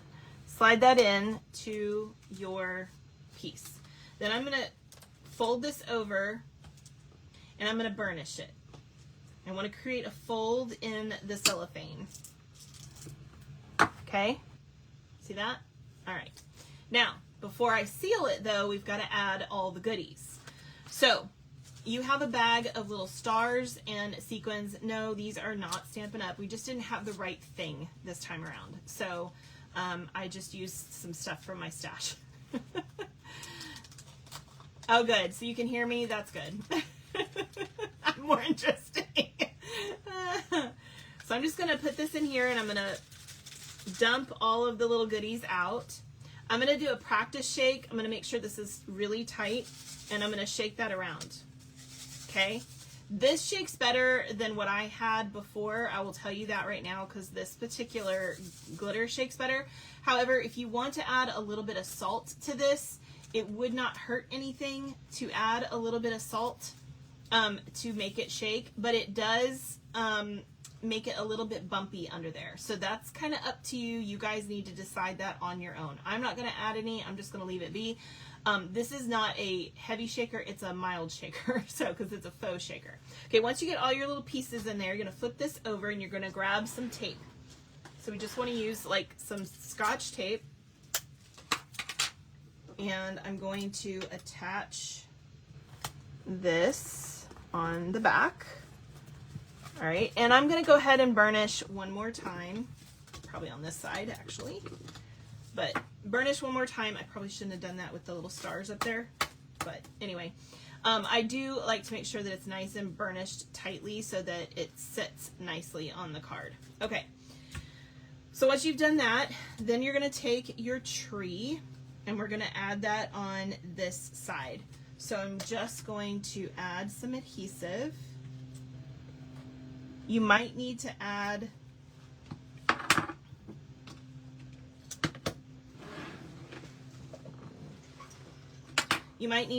a little bit of glue in some of the thin spots if you have like that you can't get with your runner. So I might add a couple little dots in a couple places, but I'm not going to go crazy with that because I don't want to do it too much. Okay. So then I'm going to add this. So again, you can see mine was the other side here that I'd already done. So I'm showing you both types. Okay, and then I've got my sun, which I'm going to add here. Now, you can pre-cut this if you guys want to. You don't have to cut it on here. In fact, I find it a little easier to pre-cut. So I'm just going to come over here and cut off a section of it. I think I cut off about, I put it at 1 3/4. Yeah, so 1 3/4, and I'm just going to chop that, and then I'm going to rotate it, and remember which side you're on. So if I'm going to do it here, I need to cut this side. If I'm going to do it here, then I need to cut that side. So just pay attention to what you're doing. And so then I'm going to put this in here, and I'm just going to chop the top off so that I have my little sun. Now, pretty much either way, I could have put this on either side, so it's probably not going to matter, but just want to make you aware in case you want it to be perfect. All right, so then I'm going to add adhesive to this. And I just did what I try not to do, which is get adhesive on my glass mat. I can get it off, but it's such a pain when I'm in the middle of crafting. Okay, so we're going to add this to the top, just like so. All right, now I'm going to go ahead and add this and I'm going to put adhesive all the way around. You can use tear and tape if you prefer.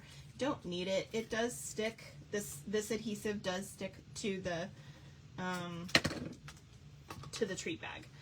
So I'm going to take that and I'm going to pop this on here.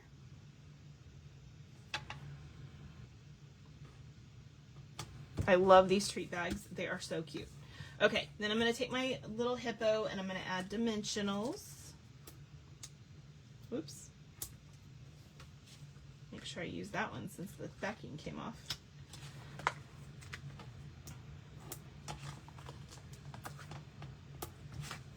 All right.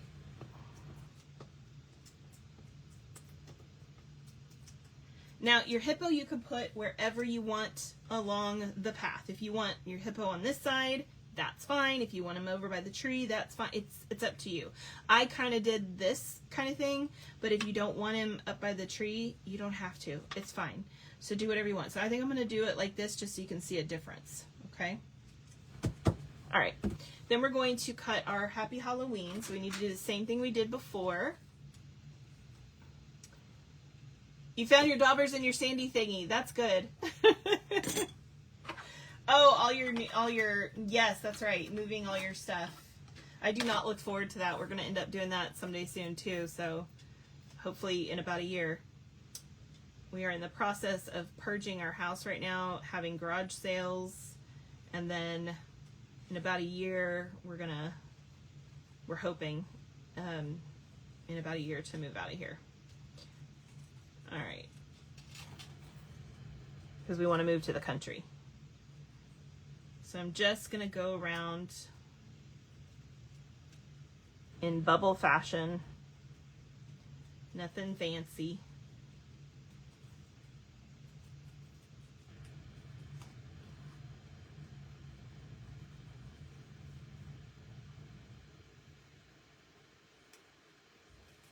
And I'm noticing I didn't get very close to the end, so I'm going to get a little bit off the bottom. Okay. So once you've done that, go ahead and pop dimensionals on this as well.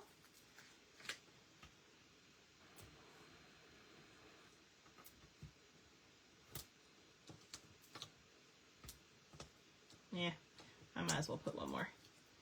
I'm going to go crazy with dimensionals there. I just want to make sure it's all supported. Okay. Then we're going to pop this over here. We don't want to cover up our moon, so I'm going to move it over here. Just like that. And then we're going to use our little bats on our moon. So however you want to do it is fine. Probably something like that. Okay. And then we'll add our stars. So I'm going to take my bat here and add some glue.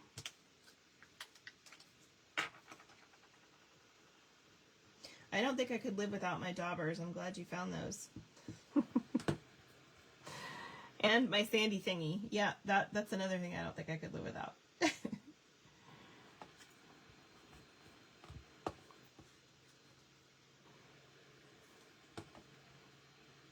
I probably would have ended up buying another one while I couldn't find it. Because I would have gone crazy without it. Alright, so there's our bats. So you can see it's totally up to you if you want to do, you know, if you want to move him over, if you like the balance of that card better, that's fine. It's going to look cute either way. So you do you. Alright, I'm going to take the large star over here and the medium one under here, and a little bitty one up here. So cute. Love this card. There you go.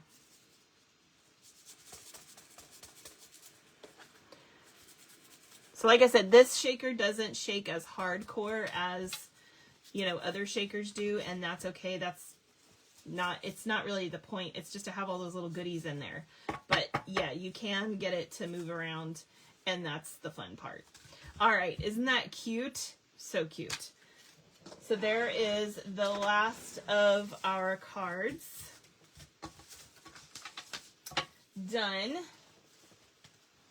Now, for those of you that would like to do the little tag with me, we can do that. Now, you don't need to put it on your bag if you're not ready to put treats in your bag, but we're going to go ahead and make the tag part, and then I will just kind of show you how I tied it on here, okay? So, in your little treat bag are all the goodies. Be careful because it's open. So there's your treat bag. You can deal with that part later. And my little, here's your Halloween gift from me. So happy Halloween, everybody. Early. All right, so we have several pieces here. These are from the cut aparts. These are from the punch outs, from the ephemera with the paper. We have our ribbon. We've got a boo that I cut out for you. And you have 3 little stars as well. Okay, so super simple. We're going to take our little treat tag. I liked to turn it where this piece of candy that's going like this is at the bottom, but you guys can do whatever you want. I just felt like it worked out a little bit better. Now, your fairy may be going the opposite direction, and that's okay. Just make sure you adjust when you put it down. And if you have any extra little bits from the tag that was beside it in the paper, you're always welcome to trim that a little bit. Okay, so I happen to have one that's going the same way. If your fairy's facing the other way, just change it, right? So mine's going the same way, so she's going to go here, and my little boo is going to go across here. I don't want it to be up too high, because I know I'm going to be having a bow right here, so I try to keep it kind of low. But I'm going to add dimensionals to the fairy.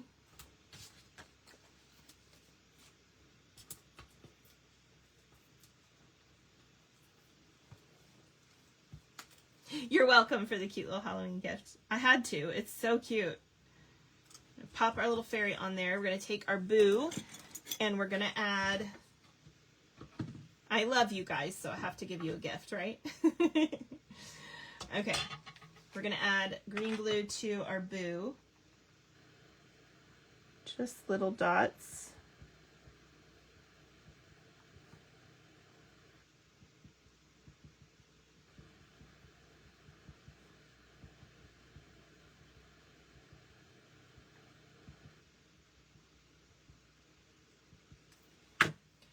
All right, I'm going to pop this right above her, just like that. Super easy.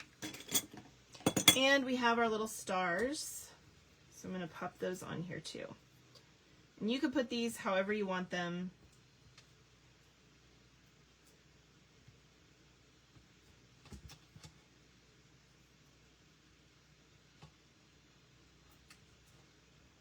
Just like that. Okay. Now, if you're not going to put the treats in them right away, just pop this in here, stick your ribbon in there, and you're good. You're ready for when you are ready to fill the little treat bag and give it to somebody with whatever you want to put in it. Okay? It's ready to go. This is how I prep things when I'm going to be doing treats for people. I prep them like this. I get them all prepped, ready to go. Everything's ready, and then I can just come back after the fact, add the treats, put on the tag, and I'm good to go. So let me show you how I tied this. So this is what I recommend for tying this. So we're going to come around the bag from the back like you would normally. We're going to tie that. You can tie it in a knot if you want to, but I'm kind of trying to salvage my ribbon here because I know that I'm going to be tying it again in a second. So I'm going to go both of these through the center. Then I'm going to tie it again. Now, can you tie it and then put it on? Yes, but I just do this because I'm trying to add a knot feature there. It's probably still going to come off. You can see that it still comes off. But once I add the bow, it pretty much stays there. So I'm going to add the bow.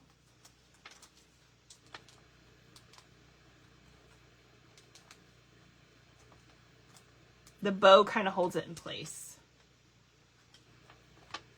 Like so. I did that upside down. I'm realizing just now. That's okay. All right, and there you go. Cute little tag, and the bow kind of keeps the tag on. All right, so you can actually reuse this tag over and over again for the person that gets it, because you know, if they want to give this away again later, they can. And of course you can add a note to the back if you'd like, but I just thought this was such a cute little treat bag. So hope you guys enjoy your treat. And this is going to go to my nail gal. She's going to get a little treat from me. All right. So now it is time for me to do quick announcements. Then we'll do the drawing, the comment drawing. So don't go anywhere. In fact, if you haven't commented, comment now. You don't want to miss it. And then we will do the final stage of all this, which is the layout, for those of you that are interested in checking that out. So quick announcements for those of you that haven't yet signed up for the October card class. You have today and tomorrow, because tomorrow is the last day to sign up for this. You guys, this is the cutest thing in the world. This gingerbread set is awesome. You're not going to want to miss out on this. It's adorable, and I know if you miss it, you're gonna be kicking yourself.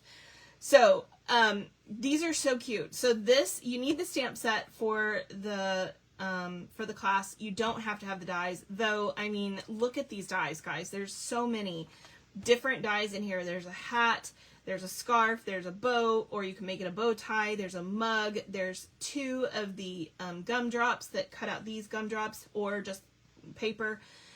You've got a lollipop. You've got a like just a twisted candy. You've got a peppermint candy cane. You've got faces in here, as well as 4 faces here, so you can do them either way. You've also got, what else on this one? 1, 2, 3. Yeah, there's 4 faces on this one. You've got the cut apart piece if you want to dismember him, which I know sounds terrible, but it's really funny. You'll see in a minute. You've got a quote bubble, and you've got an extra piece of icing here to add to things that you want to add that to. So it is a huge set. This die makes a foldable card, but you can also turn it into a single gingerbread. And I'm going to show you how to do both of those things with this class. I can talk. So as you can see, this has crumbs, it has extra icing, it has buttons, it has 1, 2, 3, 4 faces, it has cheeks, the gumdrops, and the hair for the girl, and then 4 sentiments: seasons, eatings, baking spirits bright, sugar and spice and everything nice, and oh snap. This is a girl, like, eyelash face, and then you've got the hair for the girl as well. You'll kind of see that in my examples. So that is really great. If you're not a demonstrator, please consider buying the bundle from me. In fact, when you purchase the bundle, you will be able to get the card class for free. With $1 or more in purchase, you can also get the layout class part of it for free as well. So you can get all of the kits for free just by purchasing that stuff from me. So keep that in mind. Okay, here are the projects. So, oops, you got a sneak peek there. Okay, so here's the first one, and you can see here I did a full gingerbread on this one. So cute, right? I love the glitter paper on this too for the gumdrops. And then there is your foldable card. Isn't that so cute? I just love it. And here we go. There's the girl. And we also have oh snap. So you can cut apart with that one die. You can cut his arm or his leg. You can even do his neck. It's big enough for that. And then we added a little candy cane there for him to walk around with his little broken leg. Isn't that hysterical? I love it. So yeah, these are absolutely adorable. I love these cards, and I hope you guys will join me for this event. To sign up for any of my events, all you need to do is text me, and you just ordered it yesterday. Just text me to sign up for any of my events. Okay, I don't have a flyer. By the way, again, that ends tomorrow, so make sure you sign up no later than tomorrow. I don't have a flyer for the next one yet because I'm not totally done. I have completed the cards, but I have not finished the layout yet. As soon as I'm done, I will make a flyer and send this out. So the October Club is using the super cute, sweet, the Jolly Delivery. It is so adorable, you guys. So as always, you're going to need to buy the stamp set, either from me or yourself, whatever. And if you want the bundle, you can do that. And as always, save 10% on bundles. This includes all the dies to cut everything out. Plus it has this super cool little treat box die. And this is a sample. So it has 3 closures. You can do a circle like this one. Hold on. See that? It's a circle. You can do a star or you can do a heart. And so this just opens up. Oops. I pulled this apart earlier and now it doesn't want to stay. I'm going to have to put more tape back on it. Shouldn't have done that. And it opens up like this. So it's not a massive box, but it is a box that you can put something in, or you can use it as a 3D card by putting in a message. And I meant to check this, but I haven't yet. Nope, it doesn't fit. Doesn't fit a gift card. So that won't fit in here, but I will tell you that money fits nicely in here. So if you're one of those people that likes to give cash to kids or whatever, this is a great little place to wad up some cash, not wad, but you know what I mean, to fold up some cash and stick that in there, and it makes a cute little cash gift place, or checks, that works too. But yeah, a gift card, it doesn't quite fit in this. And then you just pinch this, and if there was something in here, it would be a whole lot easier for me to close this. When there's nothing in there, it's a little bit more challenging. There we go. And then you just open that back up and it's closed. And of course you can cut anything with, you can do cardstock, you can do designer series paper, you can do cardstock and decorate with designer series paper. I mean, the sky's the limit. This is just a white one to show you the base of what that cuts out. Okay. So super cute bundle. Again, please consider purchasing it from me. If you do, I will pay your shipping from the company when you also sign up for the club. So here are the cards that we're going to be making. So we've got this cute little guy. Look, it's a little hedgehog with a letter strapped to his back. I'm like, what? That is so cute. I had to use the hedgehog. There's lots of different animals in the paper. You're going to be getting a full pack of the paper, so you guys can choose what animals you want to use. If you don't want a hedgehog, if you want it to be a squirrel or a bunny or something like that, you can totally do that. I just wanted the hedgehog. So here's our first card. Here is the second card. Now this one I used the actual stamps to stamp all these out and color them in. I had to put one of these little weenie dogs in here for my husband because he loves weenie dogs, and so does Kathleen, so I'm sure she's gonna love that. And of course a little kitty cat, and I colored him like my son's cat, which is gray. And we have a bear and then a mailbox. So super cute, right? And then we've got this fun fold with the little stitch up the side that has this little it's like a pocket card, so you can put this in here, and you can also put like hot cocoa in there or anything else you'd like to put in there, because it is sealed at the bottom and stitched up the side. So you can put a hot cocoa pack. I didn't have one handy, you guys, otherwise I would have put it in there. So but anyway, you put your little message on here and stick that in there. So we've got like a little fun fold here for you, and then of course, like I said, you can put other things in your pocket card as well, make it like a gift card thing. You can even put a gift card in there. And then we have this one. So look at you're gonna love this set, Kathleen, because it has these cute little dogs that have that, they kind of have a weenie dog look, like they can pass as a weenie dog. So, and then this one says, hoping this Christmas is the most magical yet. And so that has a bunch of different cute little things. So anyway, I love this set. I think it is so adorable. A recipe card, yes, it'd be great for putting recipe cards in if you wanted to give them a gift. Sure, absolutely. Whatever you want to stick in there. So it's just, as long as it's basically flat, you need something that's flat enough to fit, in the pocket. So like I said, tea or hot chocolate, things like that work really, really nice. And I love this little stitch up the side. I thought that was super cute, so I had to give that a try on this card. So anyway, I hope you guys like these, and we'll do this club. It's awesome. You're gonna get a free pack, or included pack, a free pack, whole pack of the paper, which includes tons of different ephemera, and I mean tons. And you're also going to get I believe a half package of the embellishments. So yeah, I have to double check that. I can't remember if it's a full pack or half pack, but I think this is going to be a super cute club for you guys. So I hope you will sign up for that. If you are already registered as a subscriber, you'll also get a free gift with this. of course, but do make sure that you confirm your subscription for the month. Okay, and last but not least, if you'd like to receive my Creative Inspiration Calendar totally for free, this is a free gift to you every month on or around the 25th of the month is when I email these out. They include all my Facebook Lives, so you know what inspiration is coming to you via live, and then all the other days have a creative prompt on them so that you can do something creative every day of the month if you'd like. It does include my information on when my Facebook Lives are and all that, and also my YouTube info and my contact info, and of course I try to make them super cute for you guys. So please let me know if you'd be interested in that. All you need to do is text me your email to be added to that list. Okay, it is now time for the prize drawing. So if I can get some drum rolls, I will put out some goodies.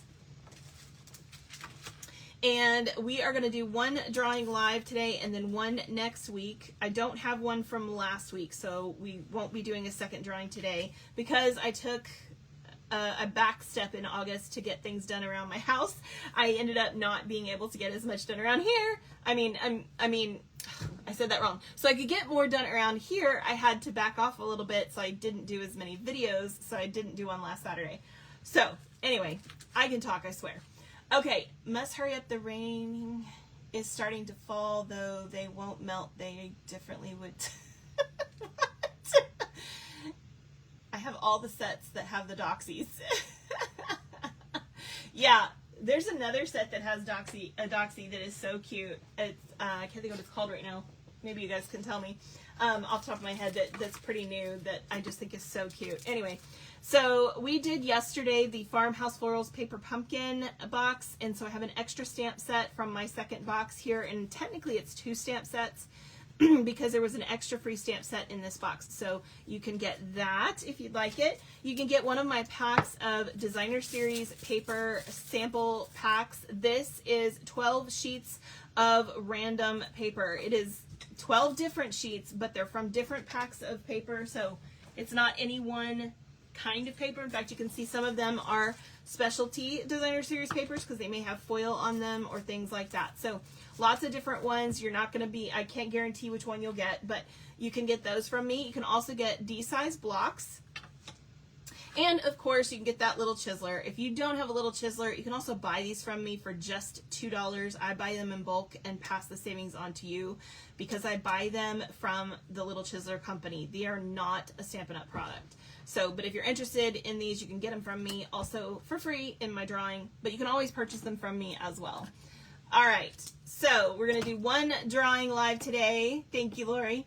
Oh no, your computer's frozen. That's not good. I hope everyone has commented. Again, reminder, comment even if you're watching this as a replay. All you want, because all those comments get you entries into the drawing for the live, and then if you're watching as a replay, for the replay. So, okay, I'm going to hit start. I'm using the random Facebook comment picker to pick my winner, and Kathleen with the comment, how did you come up with this? How did I come up with what? I didn't see that comment earlier, so let me know what you're asking about. But congratulations, you're the winner. So Kathleen, if you will pick a prize and put that in the comments. I'm curious what you're asking about. How did I come up with it? I come up with different things in different ways. I've been doing this long enough that I have lots of ideas running through my head. And also there's all kinds of ideas out there that you can adjust for any set, you know, and make it your own. So anytime I see something online that I like maybe it's, so I saw a card with that little stitch up the side, maybe that's what you were asking about.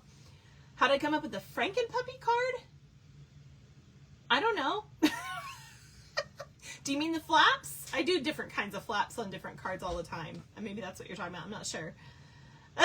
Anytime I see something though, like, okay, for instance, this card right here, I saw somebody stitch up the side of a card like this, and I went, oh, that's so cute.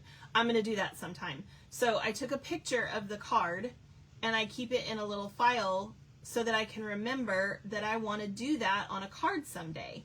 And so then later when I'm designing, I go through my little folder of things that I want to try, and I use those different things. So it may be a simple little thing like just the stitching that I add to something, or it may be a general design, or you know, it could be a technique, whatever. It's all different kinds of things. So it just depends on what it is, but I just keep all those ideas in a folder on my phone, or you could do it on your computer. So I keep all those pictures, and it just helps me come up with ideas when I'm creating. The flap. You're talking about the flap on the Franken card. So I've done lots of different kinds of flaps. This is just a type of double flap. You can do whole pieces, you can do little ones, you can do long, short ones, you can do them centered, you can do them off-centered. I mean, I've done all different kinds of different flap cards. So you can even do full 3 flaps. I mean, yeah, it's just a matter of adjusting different to the design for whatever kind of flap you want to do. But yeah, lots of different flap cards. Okay, so what did you decide you wanted?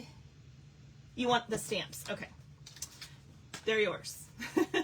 All right, so now it is time for the layout. If you are going to leave, I really appreciate you being here, and you don't have to leave. You're welcome to stay whether you're doing the layout or not. We love having you here, but if anybody is leaving, thank you for joining us, and I hope you have a good rest of your weekend, and will join us tomorrow for some craft organizing 101. And of course, as always, God bless. But now we're going to do a layout. Okay, so here is the layout that we are putting together. And if you purchased it, you got your kit. In there is the PDF, but we're going to pull out everything else. Hold on, let me move this. Okay. So we're just going to pull everything else out. So, and you always get a free, what am I saying? Page protector as well with every layout. Okay, so let me show you this layout. All right, so this is what it looks like. Now, I put in these white pieces. These are the photo placement cards, just so you could see that it's, otherwise it would just look like big black patches. So I kind of wanted you to be able to see that. So yeah, so that's what it's going to look like once you put photos in it. Obviously, we're not going to be putting these white pieces on ours today, so just be prepared for that. But I just wanted to make sure that you guys saw the actual full layout before we got started. Okay, so that said, here we go. So you're going to have a little bag of goodies, as always, that you want to empty out. Be careful not to lose any of the little pieces. All right, in here we have some things we're going to be stamping on. We have a Franken puppy and a witch kitty. We have the broom and the pumpkin. So just like before, we're going to be doing the same thing, and I think that's it that we're stamping on. Right? Yeah, I think that's it. Okay, so I'm going to set the rest of this aside. Then we have all of these goodies. So you have 2 pieces of ribbon. You're going to want to set those aside. And as far as what goes on what page, honestly, you're going to have on the left side, you're going to have one of the large black pieces and 2 of the small ones. And you also want to put this moon over on the left side.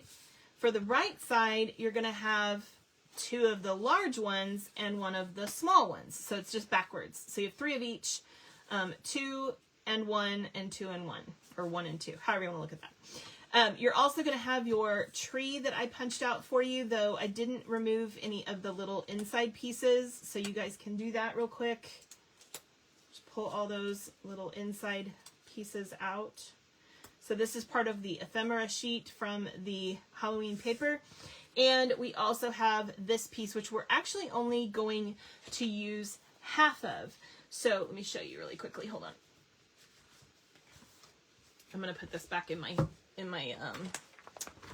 thing just so that it doesn't cause me any problems while I'm trying to put it together.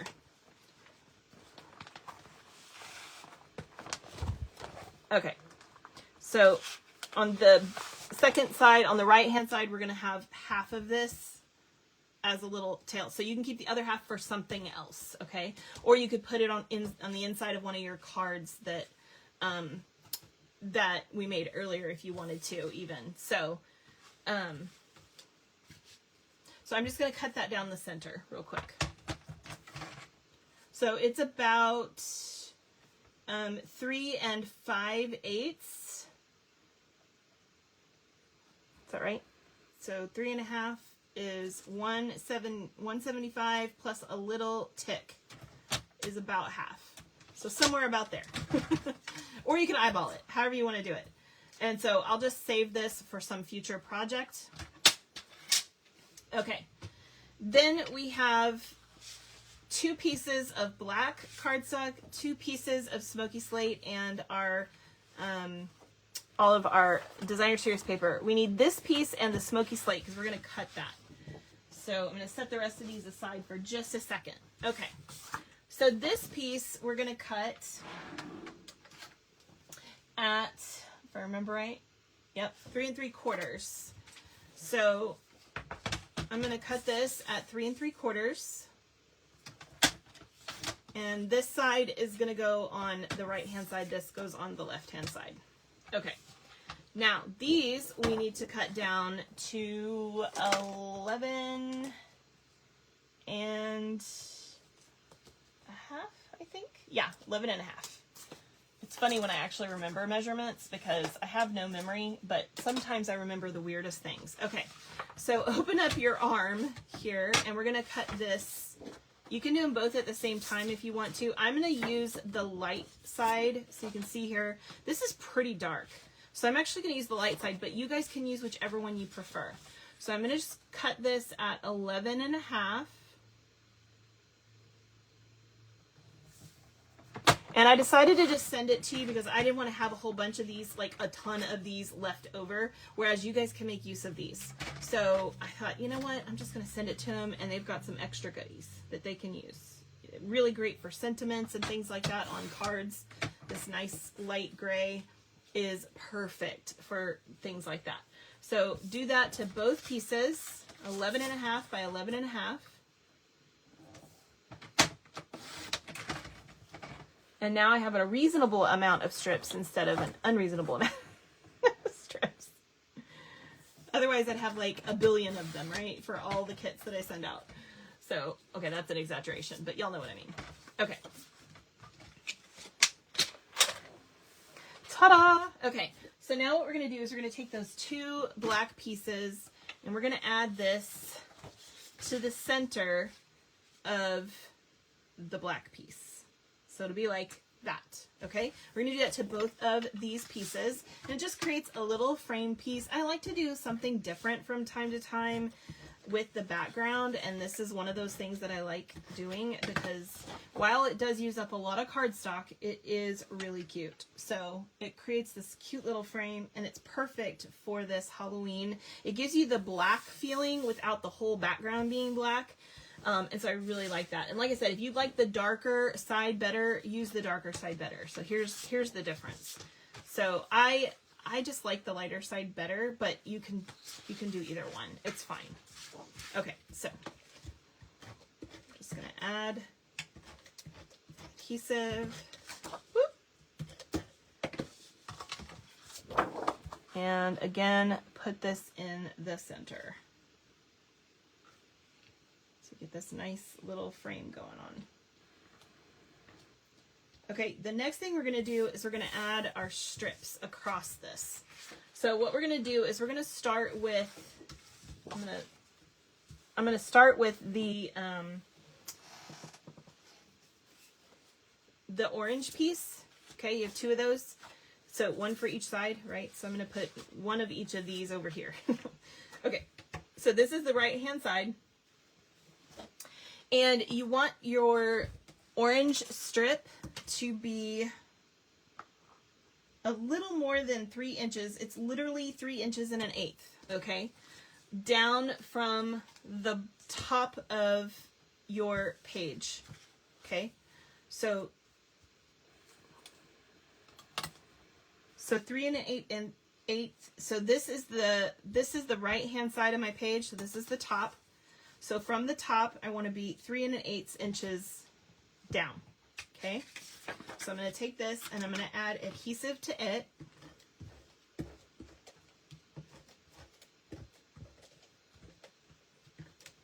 All right. And I'm going to pop this in here, whichever way you want to do it. It's hard to get it in there. Okay. So I want to put this at 3 1/8. Trying not to squish it because then that makes it want to hold on. There we go.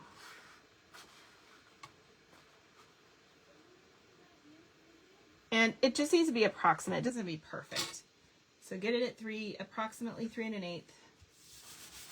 Or, 3 1/4, something like that is fine. 3 1/8 is going to be perfect, but that's fine. Hopefully that's straight. Yep, okay. So then I'm going to take this piece right here and I'm going to add it above the orange piece. All the way to the side as the first one was.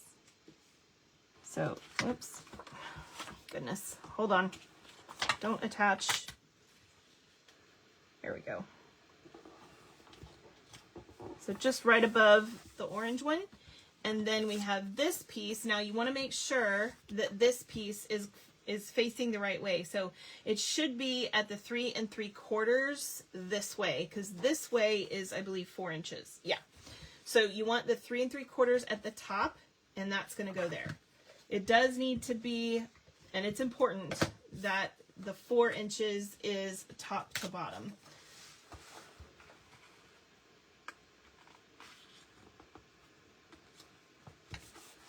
Okay, and this is going to be basically centered. Yours may not be exact. Mine isn't exact. In fact, my previous one was closer than this one is.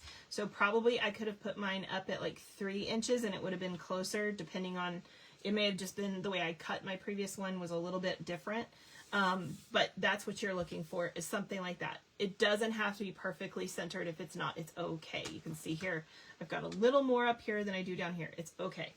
All right, but I'm going to take this one and I'm going to add this to the other one, and I'm going to take some washi tape and I'm going to attach them together. Okay, because I want to make sure that this next one is lined up. So we're going to just, this is easier because we just have to line it up to the previous one. So I'm just going to take this and line it up to the previous one.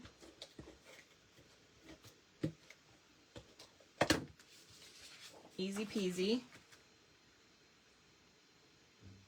All the way to the edge. Ta-da! And then this piece, and again, make sure your bats are going up. I'm going to make sure they're not facing down. Right on top. Just like that. And then this piece right below.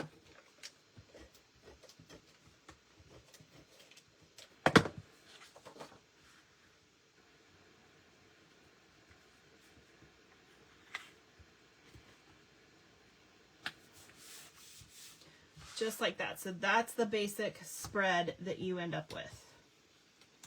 Now, I'm going to point something out. I did not stamp on the background at all. However, if you want to add some bats somewhere, I have bats here. You're going to get those. But if you want to add some more stamping to this in any place, by all means, go for it. Sometimes I'm a little bit more of the less is more type style, and this is one of those that I chose to kind of do that with. So, little streamline type look. Okay, so I'm going to move this one. Okay, for this one, our left-hand side, we're going to be adding the bigger piece here, and then a small piece here, and a small piece here. I like to start with this piece because it lines everything up. So, basically what we're going to do is we want this piece to have this perfect border around this piece. I see some fuzzies. I got to get rid of fuzzies. I don't know about you guys, but I feel like my black fuzzes more than any other color. And I think it's just the nature of the density of ink that's required to make black. It just makes it a little bit more vulnerable. Do you guys like my Petunia Pop nail polish? Isn't that great? Okay, so we're going to add this black photo mat. Oh, I have so much of this Halloween paper now. I love it. I mean, I usually like most of our Halloween papers. There's been a few that I don't fall in love with. And it's usually the ones that are too fancy. If they're really fancy, I don't fall in love with them. I like the cute ones. But yeah, I feel ya. I feel exactly the same way. Okay, and then let me make sure this one doesn't have any fuzzies. Okay, so then we're going to take this one and we're going to add it above this. So we're going to basically create the same 1/4 of an inch. We're doing a 1/4 of an inch between the two photos and, whoops, and 1/4 of an inch from the side. So they're going to line up. And y'all know I don't do line up things very often, so this is unique for me. I tend to do stuff that's all wonky, so I don't have to line it up on purpose. But this one is. Okay, and then we're going to line up this one, again, a 1/4 of an inch from that one. So you might have seen in my example with the mats that this is a 4 1/4 by 5 1/2 inch photo mat. So you're going to put a 4 by 5 1/4 inch photo here. And then these are 3 by 4 photos. Okay. So you're going to end up with 3 4 by 5 1/4 photos and 3 3 by 4 photos in this layout. Okay. We're also going to take this little moon, and I'm just going to go ahead and add that right about here. So if you kind of line up the center, I'm going to overlap just a smidgen over that orange piece, and I'm going to kind of center it with that and just plop that down. Okay? All right. Then we're going to grab from our little bag of goodies here. It's not really a bag, but you know what I mean. This is a bowl, but it came in a bag. We have a fence. We have our house that we're going to do the same way we did before, and we have 2 little bats here, and this little eek that's going to go all right here. Okay, I'll show you that real quickly. Okay, you can see that little lineup. And then we're also going to be doing some other things over here, including our stamped piece, but we'll get to that in a minute. I'm just going to do this part real quick. Okay, so this we're going to do the same as we did before. So I'm going to flip this over, and I'm going to add another pack. Oh, I saw that already. Okay. Oh, you guys may just be being very quiet because that happens when I do layouts. You guys get so much more quiet when we're doing layouts. Looked at some and was trying to make the cuts out of one piece of paper. Oh, Kathleen, you're talking about the triple, yes, that's probably exactly what you were thinking. You were thinking it was one piece of paper, but it's not. It's 2 that have been put together. So yeah, if you ever need help with that, I'm pretty good at figuring out what other people have done to figure out how to make cards, do a thing. So, yeah. Okay. So anyway, we're going to use our white glue here and just basically go around all of our open spaces.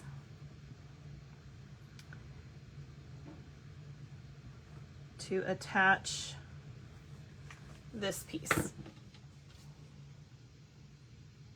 You do want to make sure you get all the way basically nearly to the bottom, so you get that last little piece.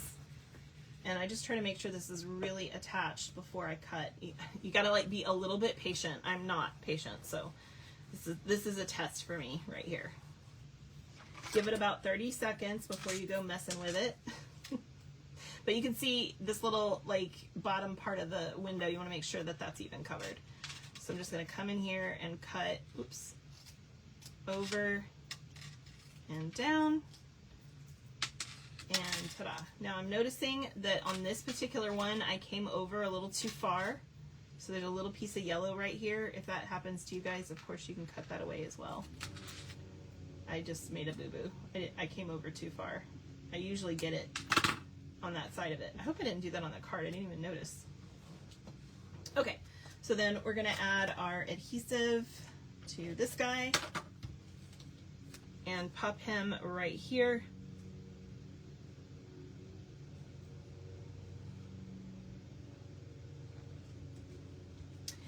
And then I'm going to take my little fence,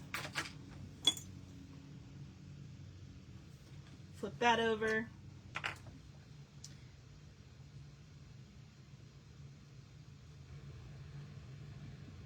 add some little dots in here. Come on.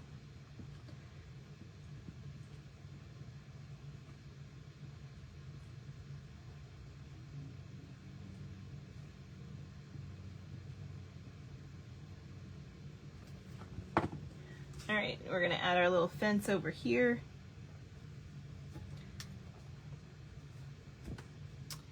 And we're going to take our bats and add them on our moon. One flying that way.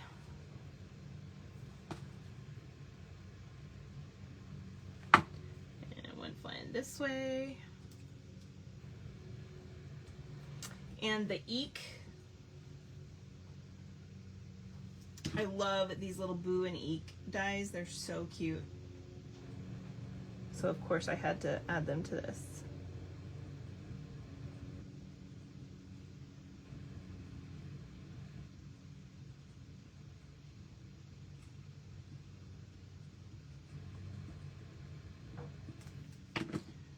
All right, and we're just gonna put the eek like right here.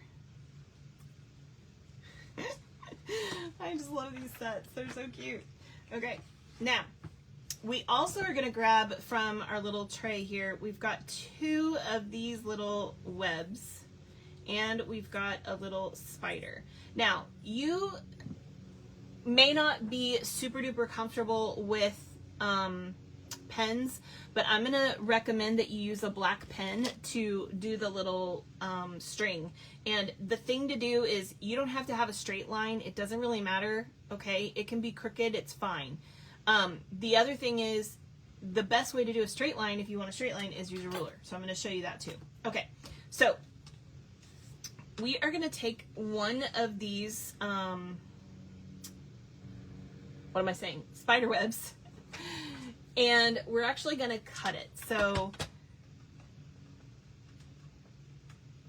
we're going to actually take both of your spider webs. We're going to put this one in like this, and we're going to put this one right next to it. And if you do that, you're going to see that when those are together, the 90-degree angle is going to cut this one almost straight up the center. But if you want to be sure that it's perfect, put this in first, put this right up next to it, and then cut it. Okay, so I'm gonna put this little piece of washi tape here to hold it so it doesn't move. And I'm gonna go quick, and I want a fresh blade for this. So ready? Here we go.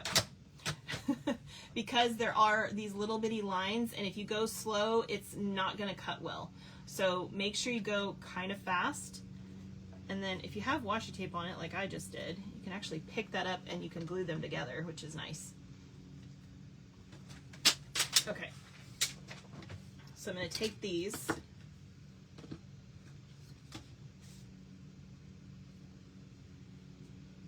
and I'm going to add my glue.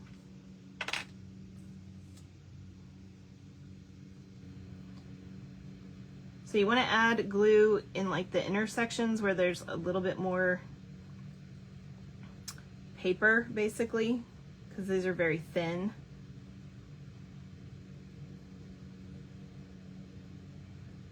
Make sure you get both sides of the intersection here because you've got 2 different pieces.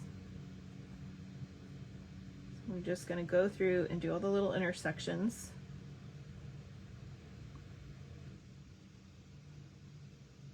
And then you also want to make sure that you get this edge You want to put a little bit of glue. That's why it's really great to have a silicone mat, because if I get off of the silicone or off of the piece, it's just going to be on a silicone mat. And I can clean it off.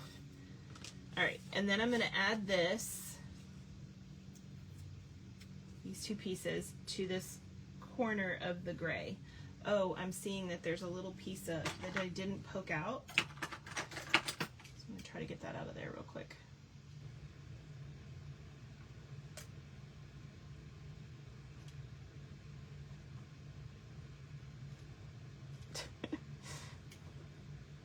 That was harder than it should have been. Okay, so we're just going to add that to this top corner.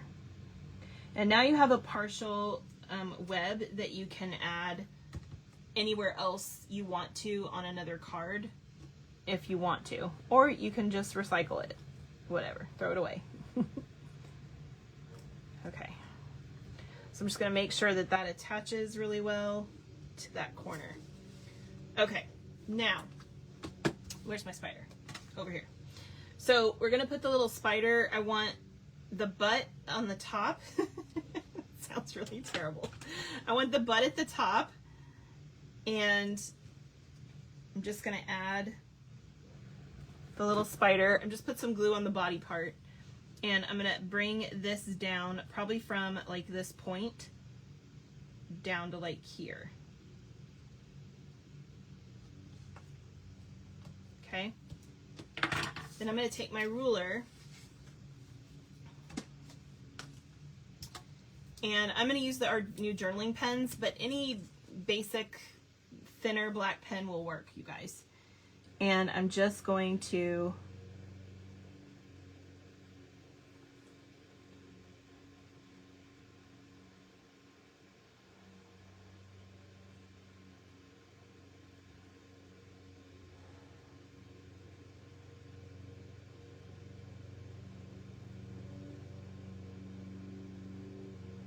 draw a line to her little butt. Okay, so Charlotte is on the page. Okay, whoops, what am I doing? I'm trying to put that in my glue. That's not where that goes. Okay, all right, we have one last thing to do. I forgot something, by the way. Of course I did, because I'm a hot mess. I'm gonna pull this up. So sorry. I lose my mind when I'm doing these things. We forgot the ribbon on this, and I apologize for that. So I'm just gonna pull this up real quick, really gently.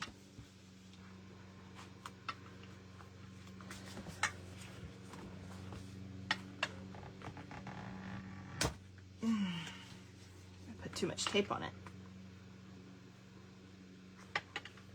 Yikes.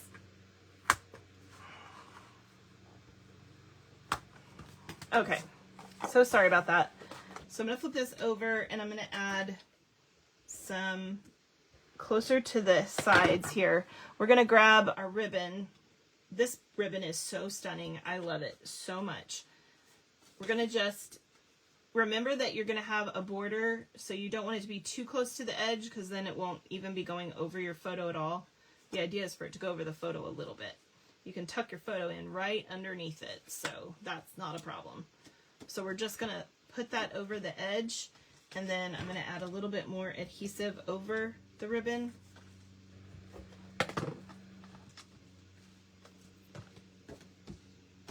And then we'll add this back on here. I'm so sorry I forgot about it. I just totally spaced it.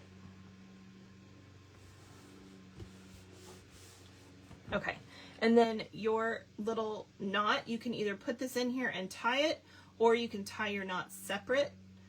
If you want it to do the kind of triangle look where it looks like it's laying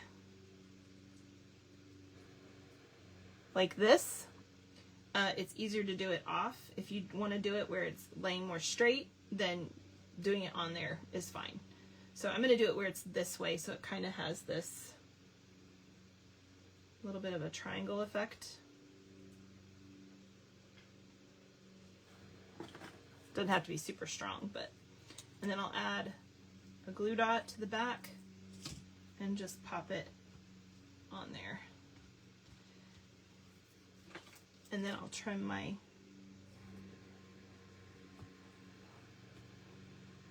corner pieces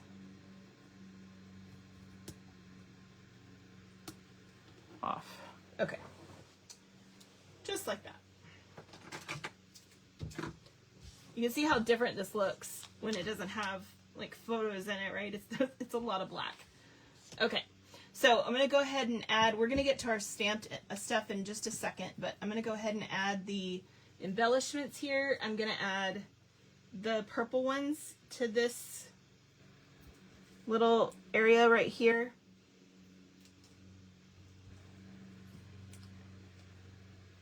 Oops. Around the eek. Okay. So I'm going to set this aside for right now. And we're going to grab this side.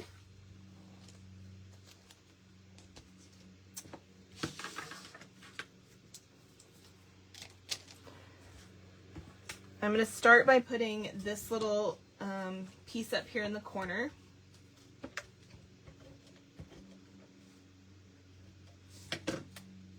So I'm going to just do this about 1/4 of an inch from the side of the gray piece.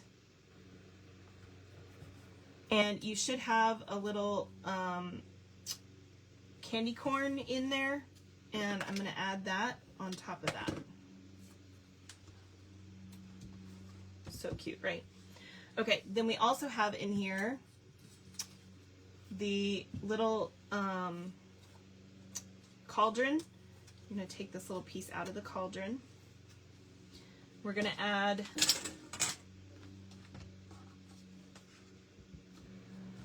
our cauldron right here.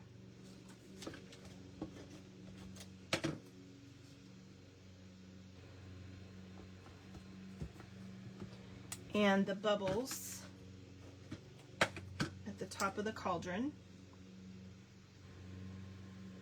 Yes, the little chiseler is getting a great workout today because I am a hot mess. If I wasn't such a hot mess, it wouldn't get such a workout.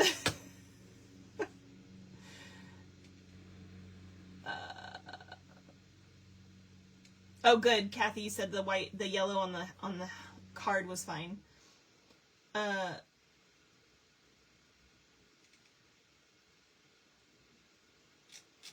Okay, if I miss anybody's comments or questions, please let me know if you need me to see something. Oh, bye, Jill. Have a good evening. Okay, so we're gonna take our boo.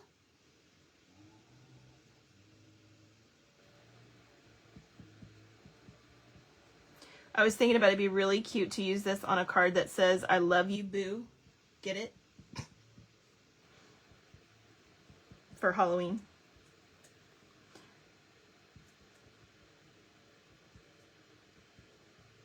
You could totally play on words up.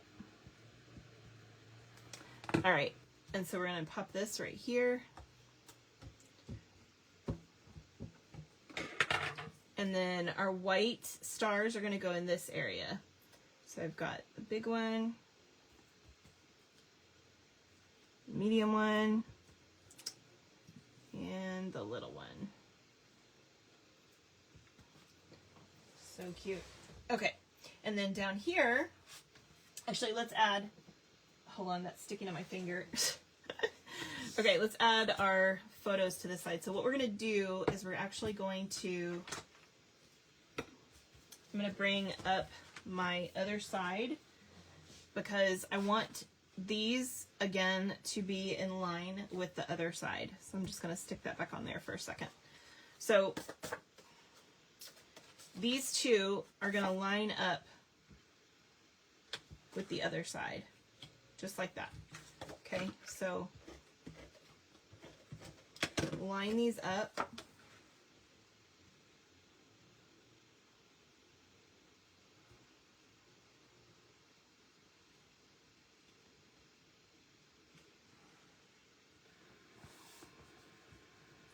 Should be 1/4 of an inch from the side.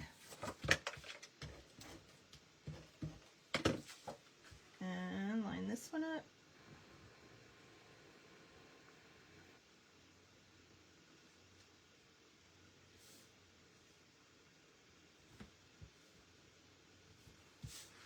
right, and then this one is actually going to overlap these just a little bit, but we're not going to put adhesive right here.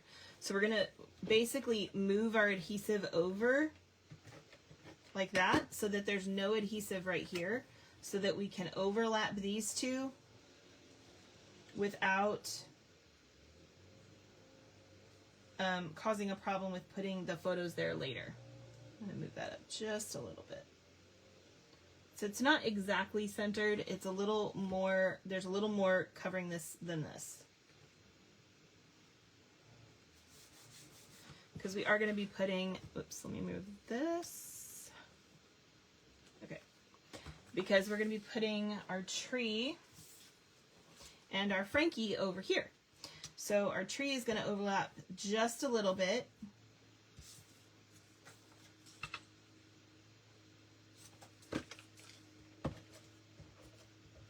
Just barely, like not enough to really matter.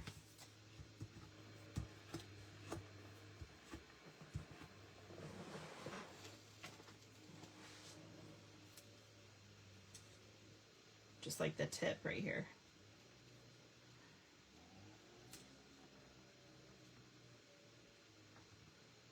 Like so. And then our Frankie's going to go right next to that. So we're going to add our black stars here. I'll put the large one up here and the medium one right there and the little one up there, just like that.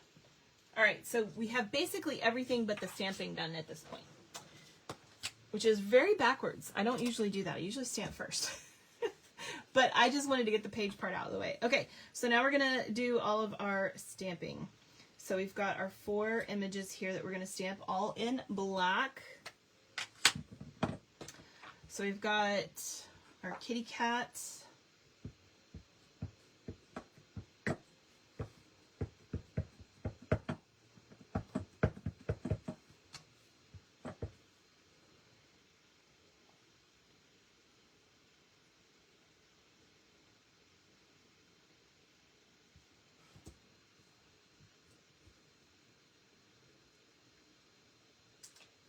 That was better than last time. We've got our Frank and puppy. Here you didn't get done in time, and now all the drums and drummers are totally saturated. Oh, we already did the drum thing, though. So, I'm sorry. You know, you're going to have to do the dry cleaning yourself. What a day for the drums. Jeff needs to start scrapbooking. He scrapbooks. You don't scrapbook at all? I thought you did. Okay, I was thinking you did sometimes.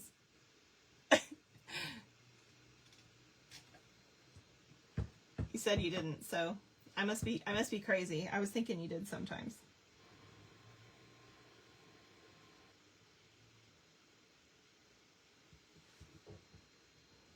You should scrapbook. It's really fun. It's great to keep memories and all that, you know. And then we're going to do the pumpkin, and of course we'll get the pecan pie out for our broom.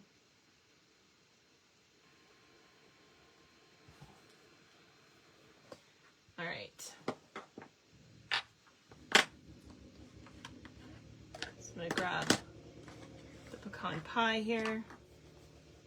Where's my lid? There's my lid.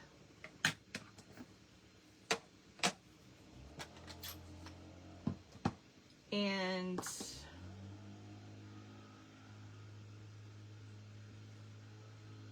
we'll do our little broom. Ta-da! All right. And now we're going to color these real quick, just like we did before.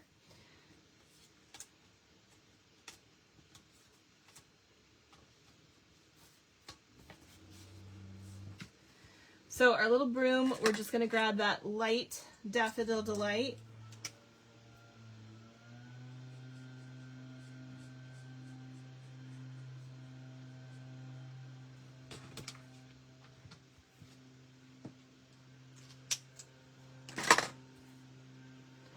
All right.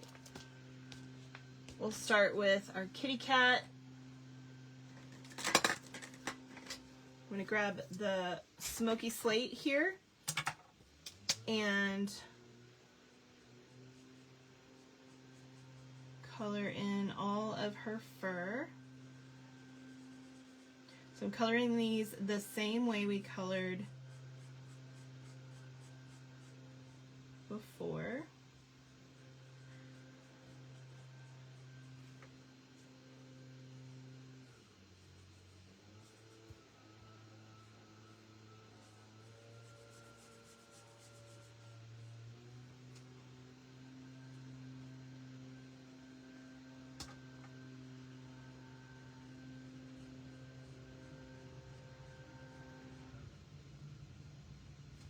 And I'm going to do these little bolts over here.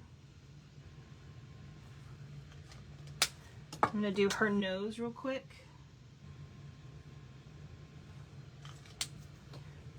And then I'm going to come back with the dark and go over the areas that I want to shade. So you could do inside the ears or outside the ears, it's up to you.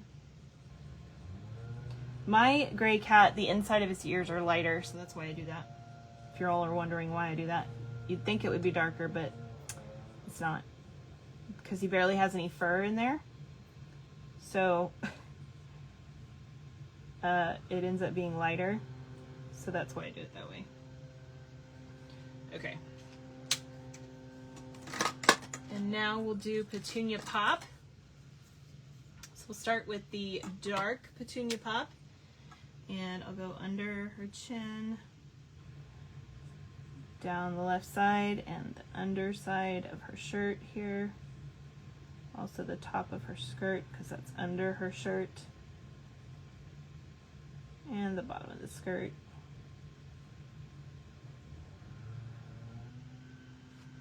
I'm also going to do her arm there and underneath. And the under part of this arm. And her little ziggy-zag thing. And then we'll come back in and color all of this so that it blends the darker color. Make sure you go over the darker color or it won't blend it.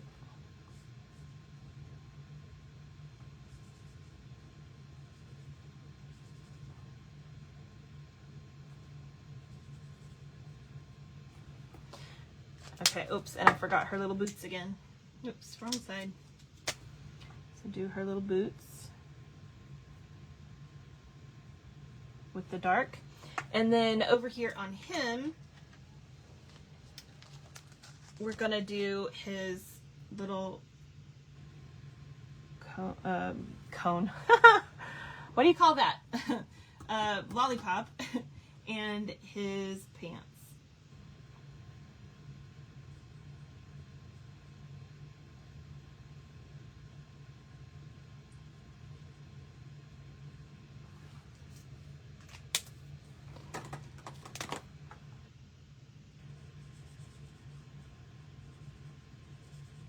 Now you could also do his pants gray if you don't like the purple. I mean, that's always an option, but I figure you've got purple here, so why not?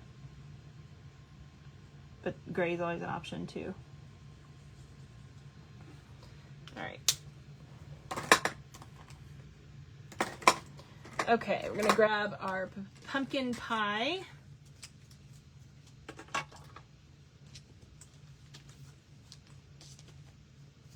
And we'll start with our pumpkin here.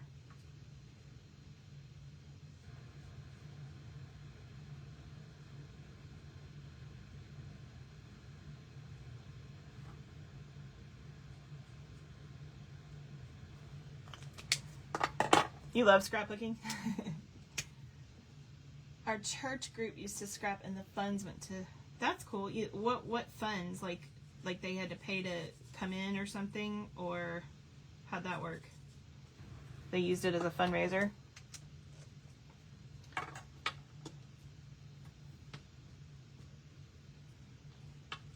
Okay, and then his shirt and leggings. So we're going to do the dark on this top little band on his legs, and then anywhere you want to shade on the shirt.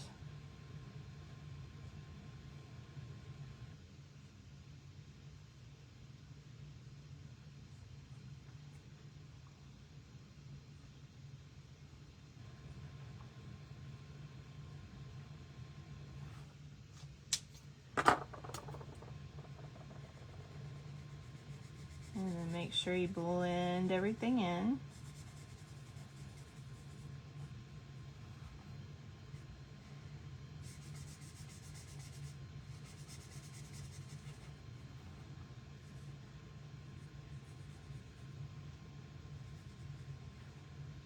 And do that bottom little part of his socks. And then our apple green. We'll start with the dark. I'm going to do his little eye and shading.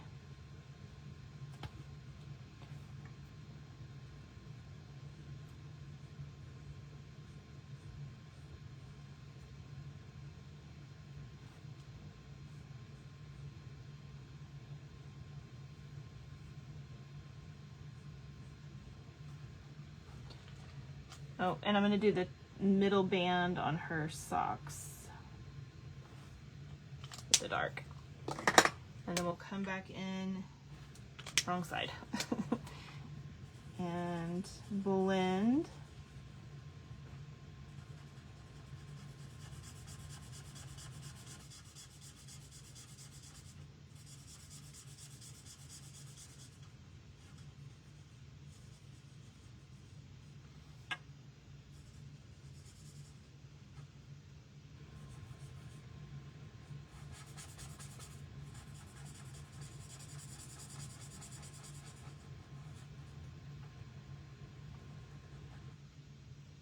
Make sure you get his hands.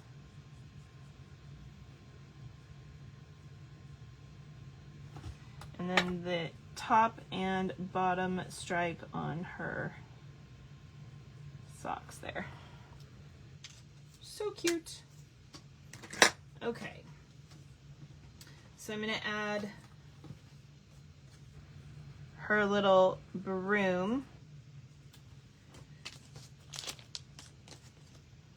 Where's my, oh, here it is. By adding a little dot of glue where her hand's going to be. And then just pop that on there. And then for the, my cat is panting. Why is my cat panting? He might have a hairball. And then for the, yep, that's exactly what it is. Gotta love it. I love animals, but I hate the messes they make. And then we're gonna add our little pumpkin. To him. Hold on, I'm gonna use this light real quick.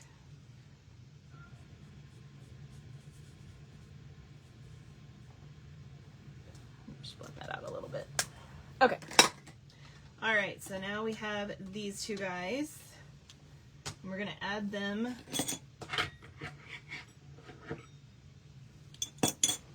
to our layout. So we've got on the first page here,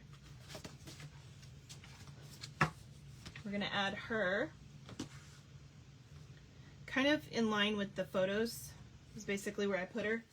So I'm just gonna add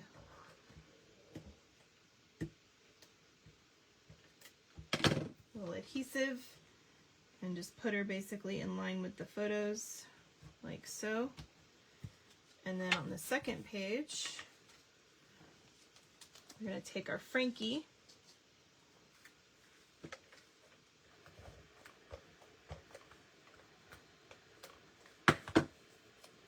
and add him on the bottom, oops, sorry, add him at the base of this purple piece right there.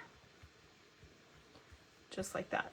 And voila, we are done. You charge money per person to come 5 to 6 hours and serve dinner and snacks. Oh, that's cool. Okay. And there we have it. There is the layout. So I hope you guys enjoyed this cute little layout. And thank you so much for spending time with me today or watching this later on replay, whatever the case may be. And I hope you guys have a really great rest of your weekend. Come back tomorrow and every Friday, Saturday, and Sunday, and Tuesdays at 2 p.m. Central Time for more creative inspiration. Thanks so much. God bless.